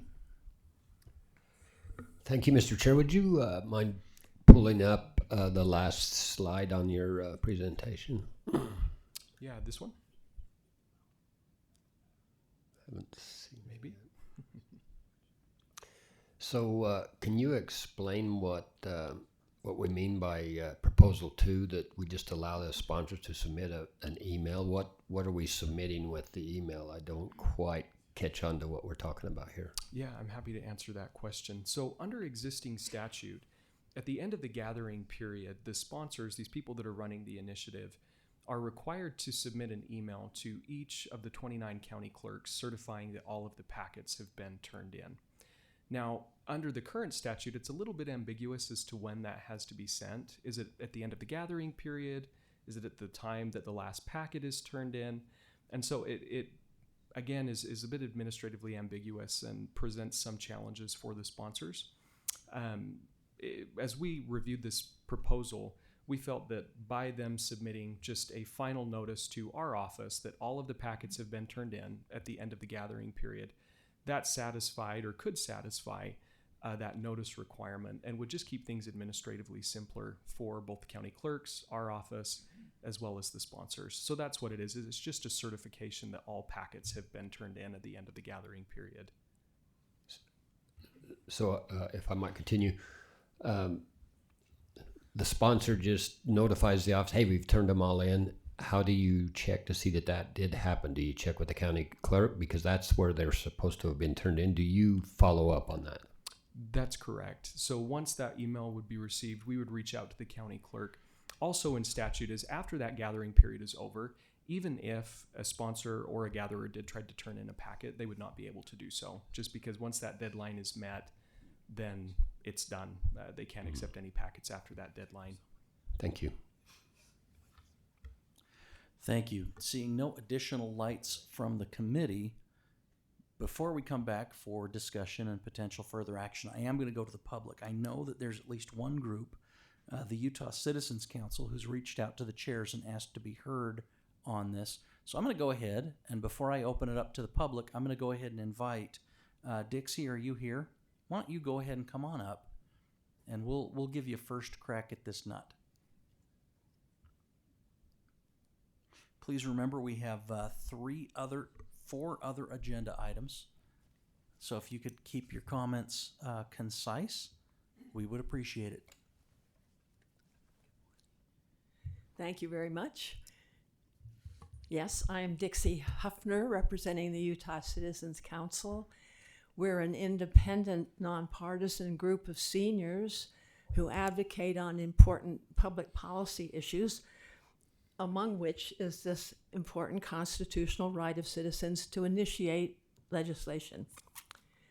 We will understand the legislature's desire to discourage multiple initiatives.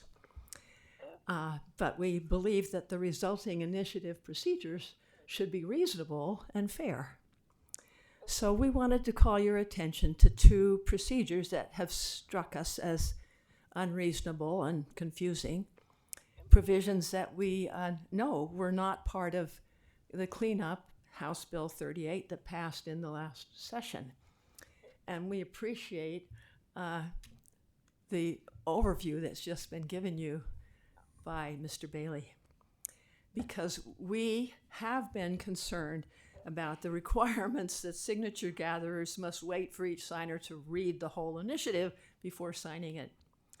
And I know you all know what it's like to read fine print, legalese, non-transparent cross-references to other bills, and how unrealistic that is. And we were encouraging as an alternative that a short executive summary would be far superior if the intent is to understand the basics of the initiative. That is something that we would support as a change. And the second one is a little different from the second one that you saw from Mr. Bailey. And you have to stay with me for just a minute while I explain this. There's an unobjectionable requirement that signature gatherers shall provide written information to every signer, telling them, among other things, how they can remove their signature from the petition within a time period that's specified by the statute. Okay, fine. But then in a subsequent provision, the wording changes to state that the signer can refuse to accept the gatherer's offer to provide such a notice. Now, we believe the shall provide requirement should be the operative one and not the offer wording, because that would eliminate another additional requirement that the sponsors have to email to every signer who provided a valid email telling them how to remove their signature within a specified time period. If you drop that requirement, it would then negate a further requirement for each of the 5 sponsors to certify to the county clerk that this notification has taken place. So our view is that the email requirement and the certification requirement are both unnecessary. They're make-work requirements if the signature gatherer has already provided every signer with the correct written information when they sign the petition. So our suggestions has been to invite the Government Operations Committee to open a bill file if that's appropriate, or to propose helpful modifications to these 2 procedures, which we think would better demonstrate to the public that the legislature is not deliberately trying to make initiatives unworkable as possible, to avoid having initiatives that get on the ballot for the public to support or reject. Thank you. So thank you very much. I'm certain we'll have more comments, but if we could, if your comment's already been made, then we appreciate that. We have a lot to discuss here as a committee. But while we're at public comment, let's go ahead. I saw some other hands in the room. Can I see by raise of hand, hi, how many people wish to be heard on this? I see 2 hands. Going once, going twice. Okay, we'll hear 2 comments, and then we'll go ahead and close. Oh, we have 1 online. So we'll go ahead and we'll take this first person, we'll take the 1 online, and then we'll take the second person. I am going to set a 2-minute time limit because, again, we do have other issues to discuss, and we still have to come back to committee. So we're going to give you 2 minutes. We'll give you a 30-second warning, and go. Thank you very much, Chair. My name is Christy Henshaw, and I am here as a private citizen and also someone who has run an initiative. And so as we look at these rules and regulations, it's a little bit different when it gets put in practice. So here's a couple of things that we learned from running our initiative. And I would also, just to the spirit of this, sometimes the legislature, as we know, regrets some of their decisions. And this is a checks and balance on the system, which I appreciate. Should it be difficult? Absolutely. Should it be near impossible? No. And as it currently sits, it is near impossible. And so you are required to get at least 8% of active voters in 26 of 29 Senate districts. We would suggest that you lower the number of required signatures to make that more possible. Every packet has to be turned in within 30 days of collecting signatures. We would suggest giving guidance to the county clerks that the entire package should not be thrown out because of an incorrect date. Send an email to each signer before submitting the packet to the county clerk. This is a near impossibility when you're talking about hundreds of thousands. Send an email to hundreds of thousands of people who signed. We would recommend removing that. Address box is a little bit too small. If you've ever signed one, it's difficult. Only 2 signatures per page. This also makes it really cumbersome. The packets become extremely large. Requiring the entire initiative to be printed in each packet was unnecessary, burdensome, and costly. Our initiative was over 80 pages. If we were to ask people to sit and read 80 pages, that is an almost impossibility, especially in the time frame that we were at. I would also state that adding the 10 days was difficult for us. We were at a time crunch. We started in January. That was 3 days earlier that we had to post. And also the hour meeting. Sometimes people didn't show up and we would have to sit there for an hour with the changes from the cleanup bill. Thank you for considering these changes. I will include this in an email to all of you. Thank you. I actually would appreciate that very much. Believe it or not, I appreciate getting emails with more details so that I can read those at my discretion. And also the code is cited on all of those, so it should help you. Fantastic. Thanks. All right, let's go ahead and take our online comment, and that is from Mr. Weston, Cale Weston. Can we go ahead and give him the floor? Thank you. I'll be brief. First, Mr. Bailey, very concise, very comprehensive, great presentation. My point is more of a larger one. I was happy to join you before, and I'm grateful for the opportunity today. I think all of these issues on initiatives and referendum are coming at a time when the gap. Mr. Weston, staff is asking, can you pause I'm going to go ahead and stop your timer just for a minute. Staff is saying you need to turn your camera on, please, so that we can be consistent with the online participation rules. Yeah, I've got. I thought.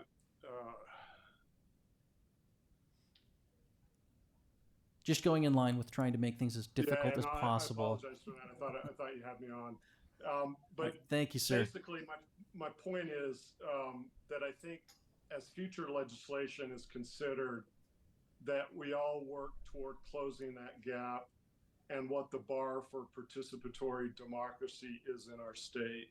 So you've got a lot of tough issues, a lot of these initiatives that may be coming our way. I hope that we can all work toward making sure that that gap is not Grand Canyon sized and more Parowan Gap sized. So thank you for all the work. Let's make it reasonable, but respectful toward voters when it comes to our voice in our government. But thank you for all the work you're doing, whichever party you represent. Thank you very much, sir. And he kept it to a minute. All right, we have our last speaker. Please remember to state your name for the record, and the time is yours. Thank you, Chair. My name is Wendy Hart. I'm here representing myself as a private citizen. I just had a couple of suggestions as well on the initiative process. One of them is that the signature person has to print their name. There have been several scenarios with elderly people with disabilities where that becomes a very difficult process. A friend of mine had to help a blind man put his finger on the place so that he could print his own name. We would suggest that it would be beneficial to make sure that the person signs their name, but all of the other information should very reasonably be able to be printed by someone else to make it, legible for the clerks as well. That would be part of the issue. The other thing, just following up on the sending an email, because of spam issues and things like that, the email accounts that we were using were shut down by Google with no apparent reason. So that makes it a very difficult process, especially when it's just a citizen initiative and you're not sponsored by any group or organization that has, resources and things like that. So those are just a couple of suggestions, and I appreciate your time. Thank you.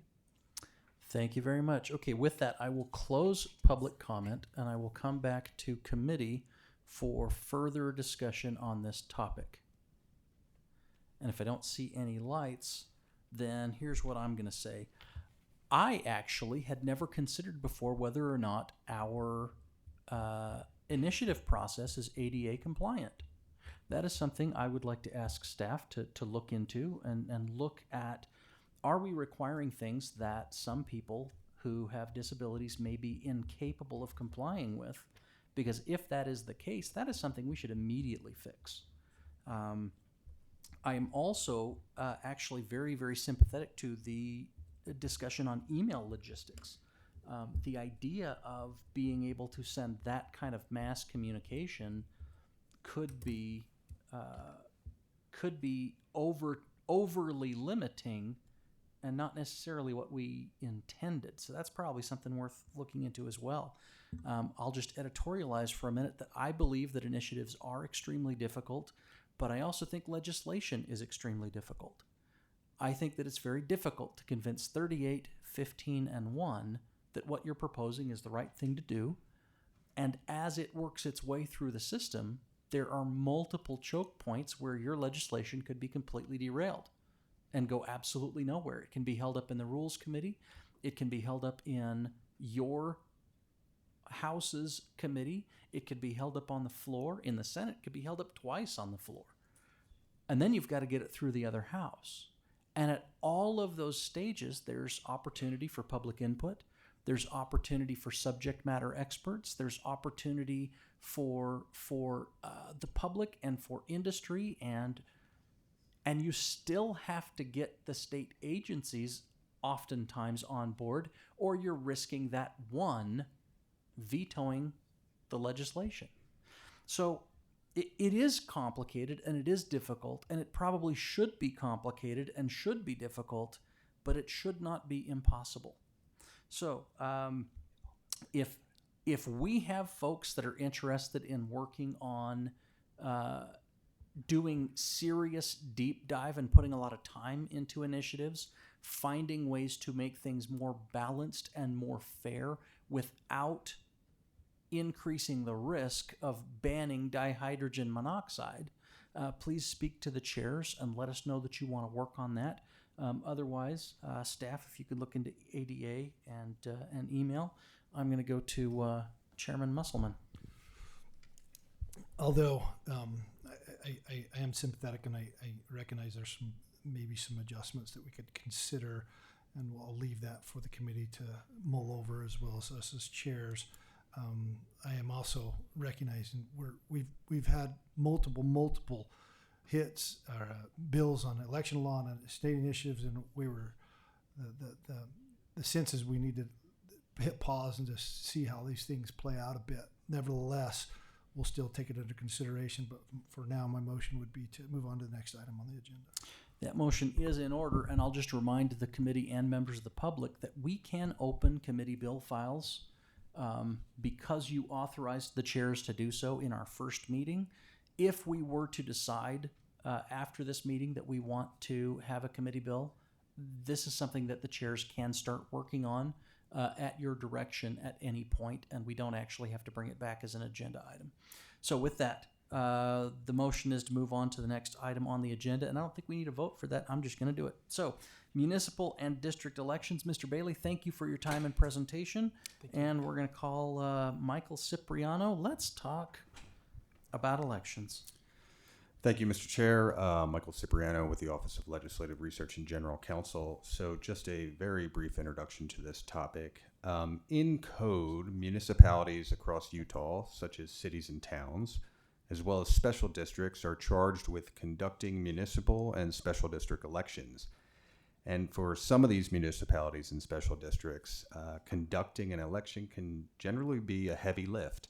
Factors like the size of the city of the town, lack of adequate staffing, or loss of institutional knowledge caused by resignations and retirements can make conducting one of these elections difficult. So because municipalities and special districts face certain challenges as it relates to conducting an election, the Lieutenant Governor's Office is interested in studying whether counties should instead be responsible for conducting these elections. And I'll note that this will be occurring for municipal elections this year under HB 2001, which was the bill enacted during the recent second special session arising out of Representative Chris Stewart's resignation from Congress. In addition to enacting provisions related to special elections in the 2nd Congressional District, that bill also transferred responsibility for conducting municipal elections, both the primary and the general, from municipalities themselves to Utah's counties solely for the 2023 election year. And with that brief introduction, I will turn it back to the chairs. Thank you. Shelley Jackson, if you wouldn't mind coming up, if you could go ahead and introduce yourself for the record and go ahead with the next part of the presentation.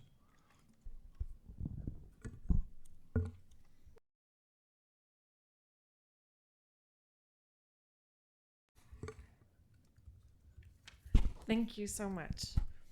Thank you for inviting me today. I am Shelley Jackson, Deputy Director of Elections, and probably the largest of my duties is on a day-to-day basis coordinating with all of the election administrators in the state. And in a moment you'll see that's quite a few people.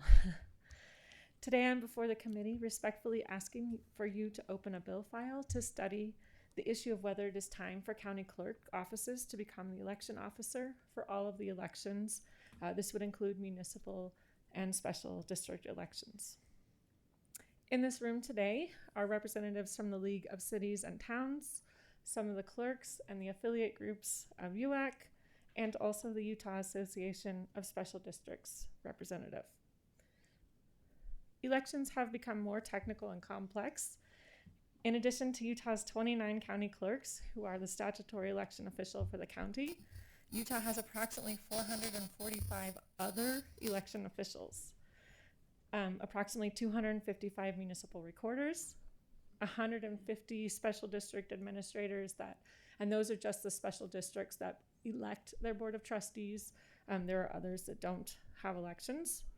And then there are 41 school districts who each have a business administrator that would be the election official for the district. In the current election environment, it is becoming increasingly difficult for city recorders and special district clerks to keep up with election law and for towns and cities to fund additional statutory requirements. Election law requires the same standard to be applied for elections of all levels: federal, state, county, city, school board, special district. We want them all to be run consistently, securely, and transparently. For the last several years, county clerks have taken a much more active role in running the elections that are held within their counties. As Mr. Cipriano mentioned, this year they are running all of the elections. We have an upcoming primary in September. And then our office provides support, training, and resources each and every election to all of those officials. That's a lot of interested parties that we are attempting to train and support. In each of these elections, the county clerk, whether they are administering the election or not, is responsible for certain duties that only they can do, either by statute or because of access or equipment.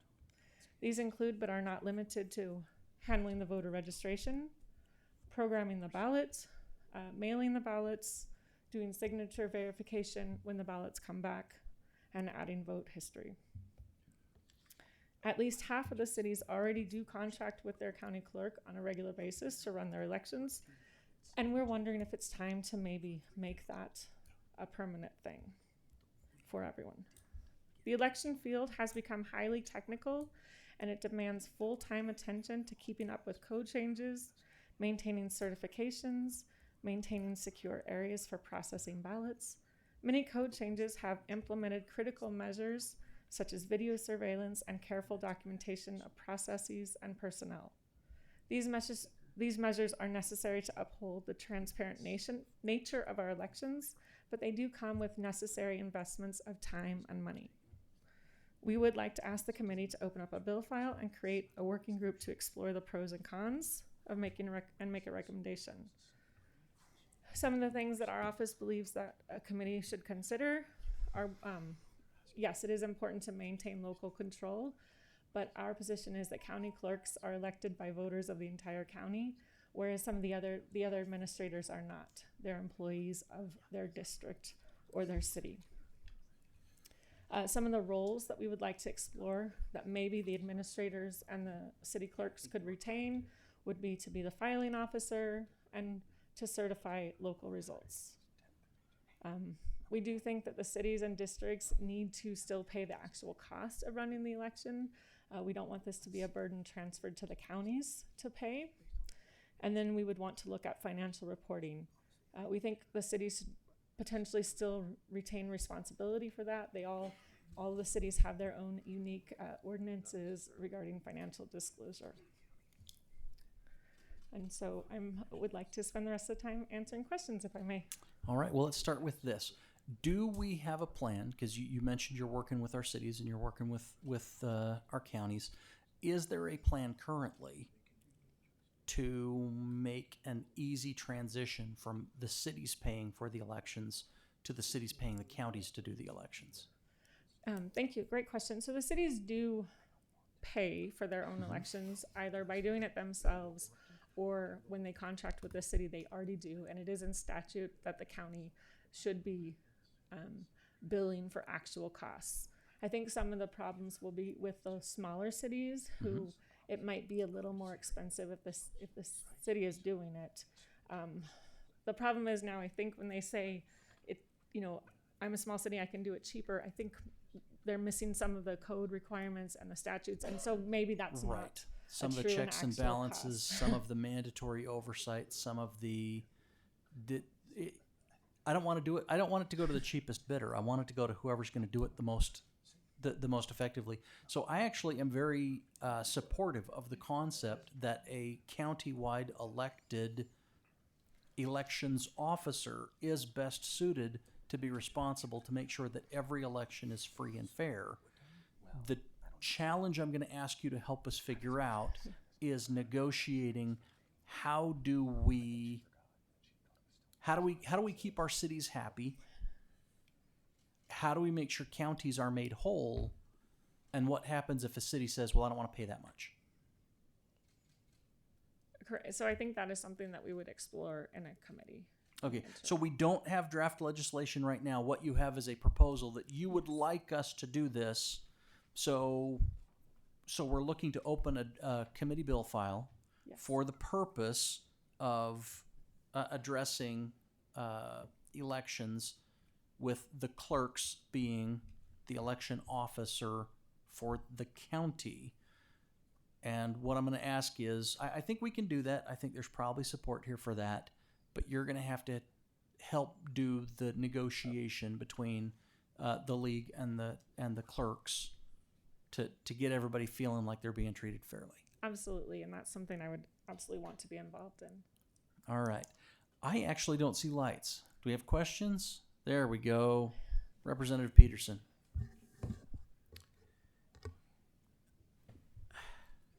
I have real trouble with this idea. Okay. Changing this from a may to a shall. I really believe that,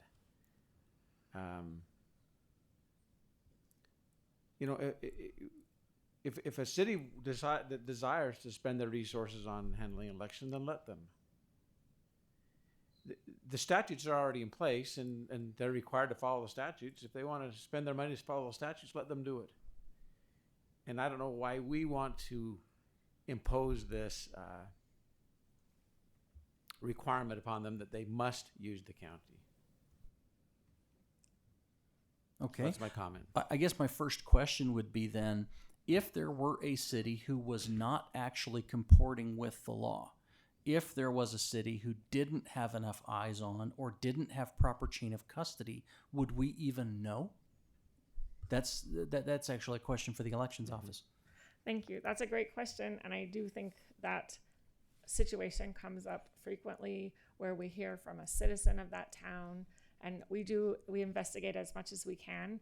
And I think the rub now is that we have all of this oversight, like the Lieutenant Governor's office shall enforce this, shall make sure, but there are a lack of sort of enforcement mechanisms. And so those are the situations I know that I hear from a city that says, I missed the candidate filing deadline. Can I just reschedule it? Well, no, that's not an option. And so it is hard to work with those cities. I email them on a weekly basis and say, hey, these are the next deadlines coming up. And I still at times hear from cities that say, I missed that. What do I do? I didn't know that was happening. I've had cities call me on the week of the filing and say, hey, is this year a municipal election year?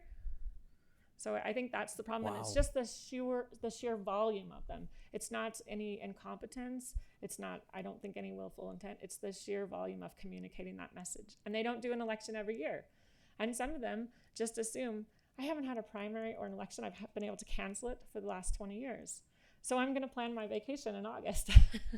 And then they get to, after the candidate filing period, and they're like, I'm going to need a primary. What am I going to do? Do you know, I actually ran into a situation where, because I'm the chair of government operations and political subdivisions, I had a city clerk approach me with some concerns, things that were happening in their city, but because she was a city employee, an at-will employee, if those allegations became public, then everyone would know that she's the one who photocopied, she's the one that uncovered, she's the one that complained, because as the clerk, she was the only one who had access to that information besides the people that were doing things they shouldn't have been doing. The idea that a mayor or a city council could put pressure on an employee is very concerning. Municipal clerks are not elected. They're not an independent office. In many cases, except when you're talking about the largest cities, they don't have staff. The idea that they could be put in a compromising position to keep and protect their job is very concerning to me. And I think the idea of having a county-wide elected official, that actually provides protection, not just for the employees, but also for all of the citizens of those smaller cities where maybe we don't have the manpower to have eyes on and sufficient scrutiny. Chairman, my light is still on. Does that mean I can still make a couple of comments then about that? Representative, I was just about to ask if you'd like to wrap up before I move on to the next person. So, yes. Thank you. I know that people complain in my county too. Counties, people complain about the county, like the way things happened. And the lack of enforcement is true in counties as it is in municipalities. It's lacking everywhere.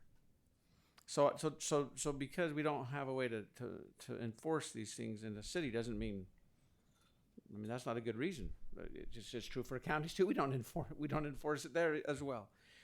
And if a city realized, oh my goodness, there's an election coming up, well, they can reach out and hire their county to do that. My point is this.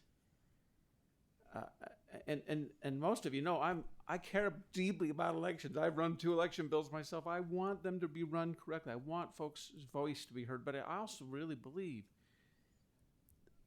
that there's rare circumstances when we should step in and tell a city what they need to do. And that we ought to let them. My guess is most will take advantage of this opportunity. But those that don't want to, I don't understand why we make them. Why we say they shall. So thank you. Thank you. All right. And because my next request light doesn't work, I'm going to go to Representative Musselman. Although I don't necessarily disagree with the good representative from Cass County, that I think that there's a viable argument there that says a city ought to be able to, if they so choose to go down that route, then so be it. My experience so far, it's clearly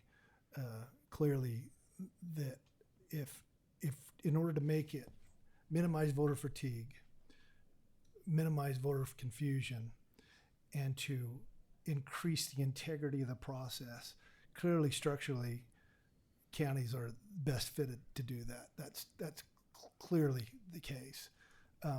But that doesn't necessarily mean that we should override the local ability to run their own elections. But I would submit it is for sure worth a deeper dive. And so because we open a committee bill file doesn't mean that it necessarily will go forward. It means that we're going to discuss it further. That's exactly what it means. My motion is to open a committee bill file to consider municipal and district elections to be run at the county level. Thank you, Mr. Chair. I'm actually not going to accept that right now. Let's finish turning off some of the lights, and then I promise I will come back to you I should have asked for that for first, so further I action. apologize, No, Chair. it's fine. It's fine. Senator Buxton, did we address your concern, or are you still waiting patiently? I think that we're maybe jumping ship or jumping a little early here. I know that Ogden City, I'm going to use them as an example. They would prefer the county to run the election because it costs them less money. And it's going to boil down to a money situation in all of this, because you have small counties who do not have the money to run an election. You have small cities who do not have the money to, and they're more than welcoming for the county to run it for them. I have to agree with you, Representative. I think it should be may. I don't think it should be a shall. But I think if we want to take a closer look at this, I think you might find that, yeah, there's bigger cities that can do it and say they can do it cheaper than the county can do it. But you're going to find a lot of cities that are going to say, oh, we'd love to have the county do it because it costs us less money. That's what it's going to boil down to. Well, I think this clearly is going to require more discussion. I don't think I'm prepared to move forward on this right now, but I do think it is a worthy and worthwhile discussion, because I'll just say this as my last comment on the issue. I do not believe that we have the resources to oversee and handhold over 200 cities and towns while they do elections. I absolutely believe that we have the capacity to oversee and scrutinize and support and track 29 elected county clerks. And if we don't, I think that would take one FTE in the elections office to be the compliance officer. So I think this is a conversation worth having. I think this is a conversation that should continue. But I don't know if I necessarily want a motion at this time. But I will come back to Chairman Musselman. As we discussed with Chair, and listening to Senator Buxton and as well as Representative Peterson, I think there is a viable conversation. It doesn't necessarily mean that we need to open a bill file right now. So I would acquiesce to that. But I think the discussion needs to be had, because it's certainly, it's not quite as simple as on its face to just saying the cities ought to have their choice, because there's other factors as well. Mr. Chair, do you want to assign a couple of folks, or do we just want to have the conversation offline?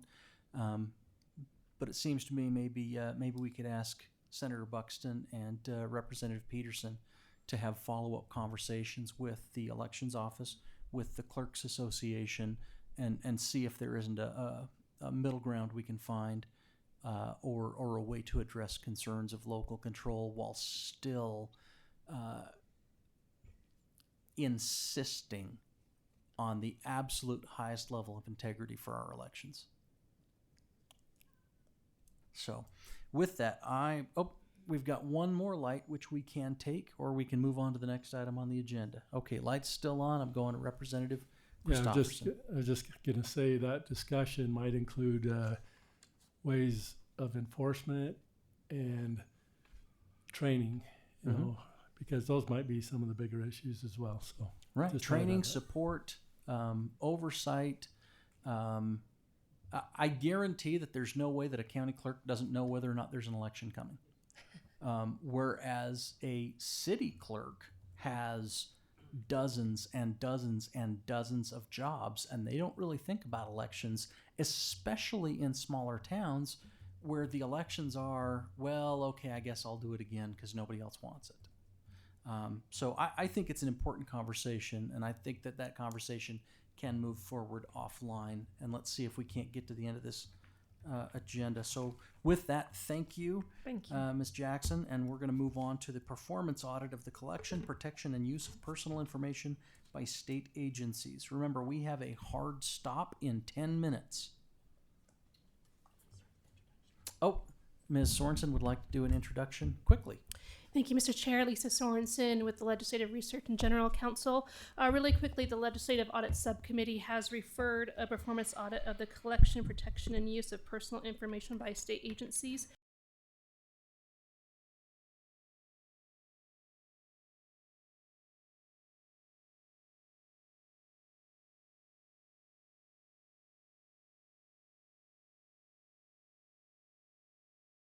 audit next month. Thank you, Mr. Chair. Thank you. We're going to turn our time over to our illustrious auditors. Thank you, Mr. Chair. Cade Minchie, Legislative Auditor. We will be very brief, and we'll be happy to answer any questions that any of the committee members may have during the presentation or after. I'll give a quick introduction to this audit. We were asked to look at the use of personally identifying information by state agencies and how that information was being protected. So this would be things like social security number, birth dates, anything that's personal, how that's being protected. What we found, generally speaking, is that there's no consistent statewide standard. Agencies, we believe, are generally trying to do their best job in this space. We didn't see anything that was widely out of the ordinary, but there is no consistent standard. So depending on agency to agency, there may be very different practices. Every recommendation in this audit is to the legislature. It's a policy consideration on how we want to move forward as a state and how we want to protect this information. Do we want to have a consistent standard so that all government entities are on the same page? It's really a question, obviously, for you as lawmakers. With that, Jesse Martinson, Audit Manager in the office, will just give you a brief overview of some of our findings. Thank you, Cade.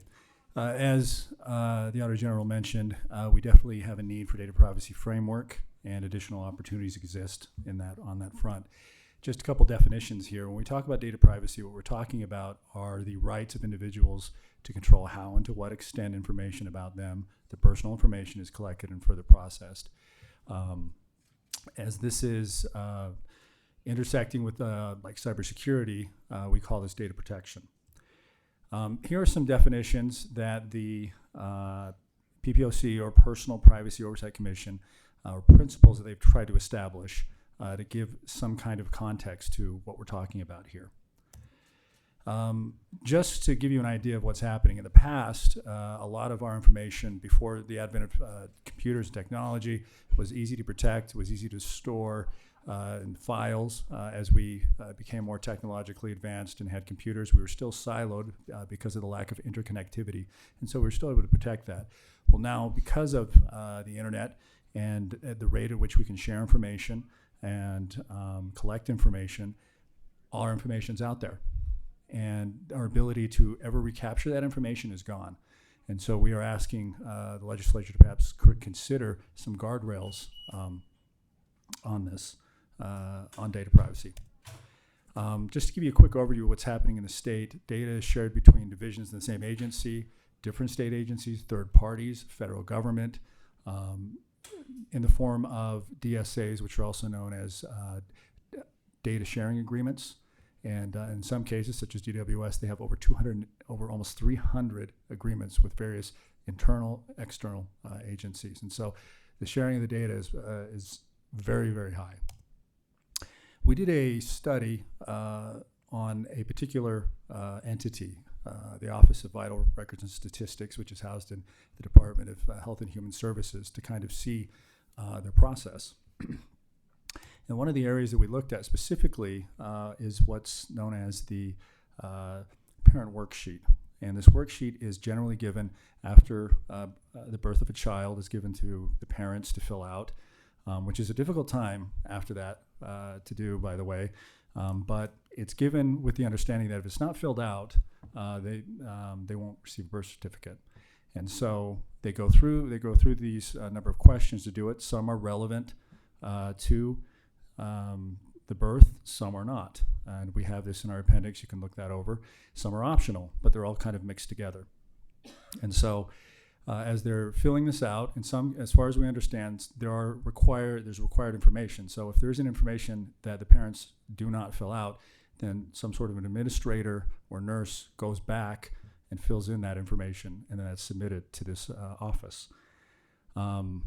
We found that there were just some possible grandma issues with that, some possible adherence to federal policy, privacy laws may be in question as well. And this is just kind of the flow of the data that goes from OVRS, which is they have a contract with the federal government. Once they gather this information. They send it over, in this case, to the CDC. The CDC cleans up the information, de-identifies it, and then they also give that to third parties, whether it's research institutions.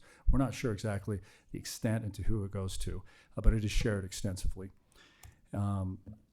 This is just more of a, and one last thing we looked at is there's an additional form that is not filled out by the parent. In fact, parents don't know that this form exists on the back end of this, where it gathers even more information on after the birth. And so this is given to, again, kind of the same route. It goes to the federal government, they clean it up, and then they give it to, third parties and research. And so basically, we do want to stress that we didn't find any wrongdoing.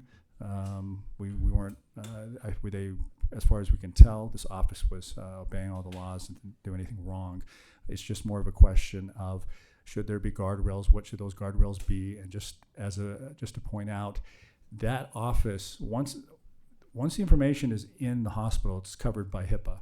But the office is not, once it gets to the office, it's no longer required. It's exempt from HIPAA, that information. So, but thankfully, go ahead. With the last 60 seconds that we have left, actually, I want to ask Cade this question. Is another committee working on this right now, or has this specifically been assigned to our committee for potential legislation? Are we reporting this to another committee? Yeah. So we have two committees are reporting this to. This is the first committee that we've addressed it with. So I'm not sure what the next committee will do with it. So I'm assuming the other one would be technology? Judiciary. Oh.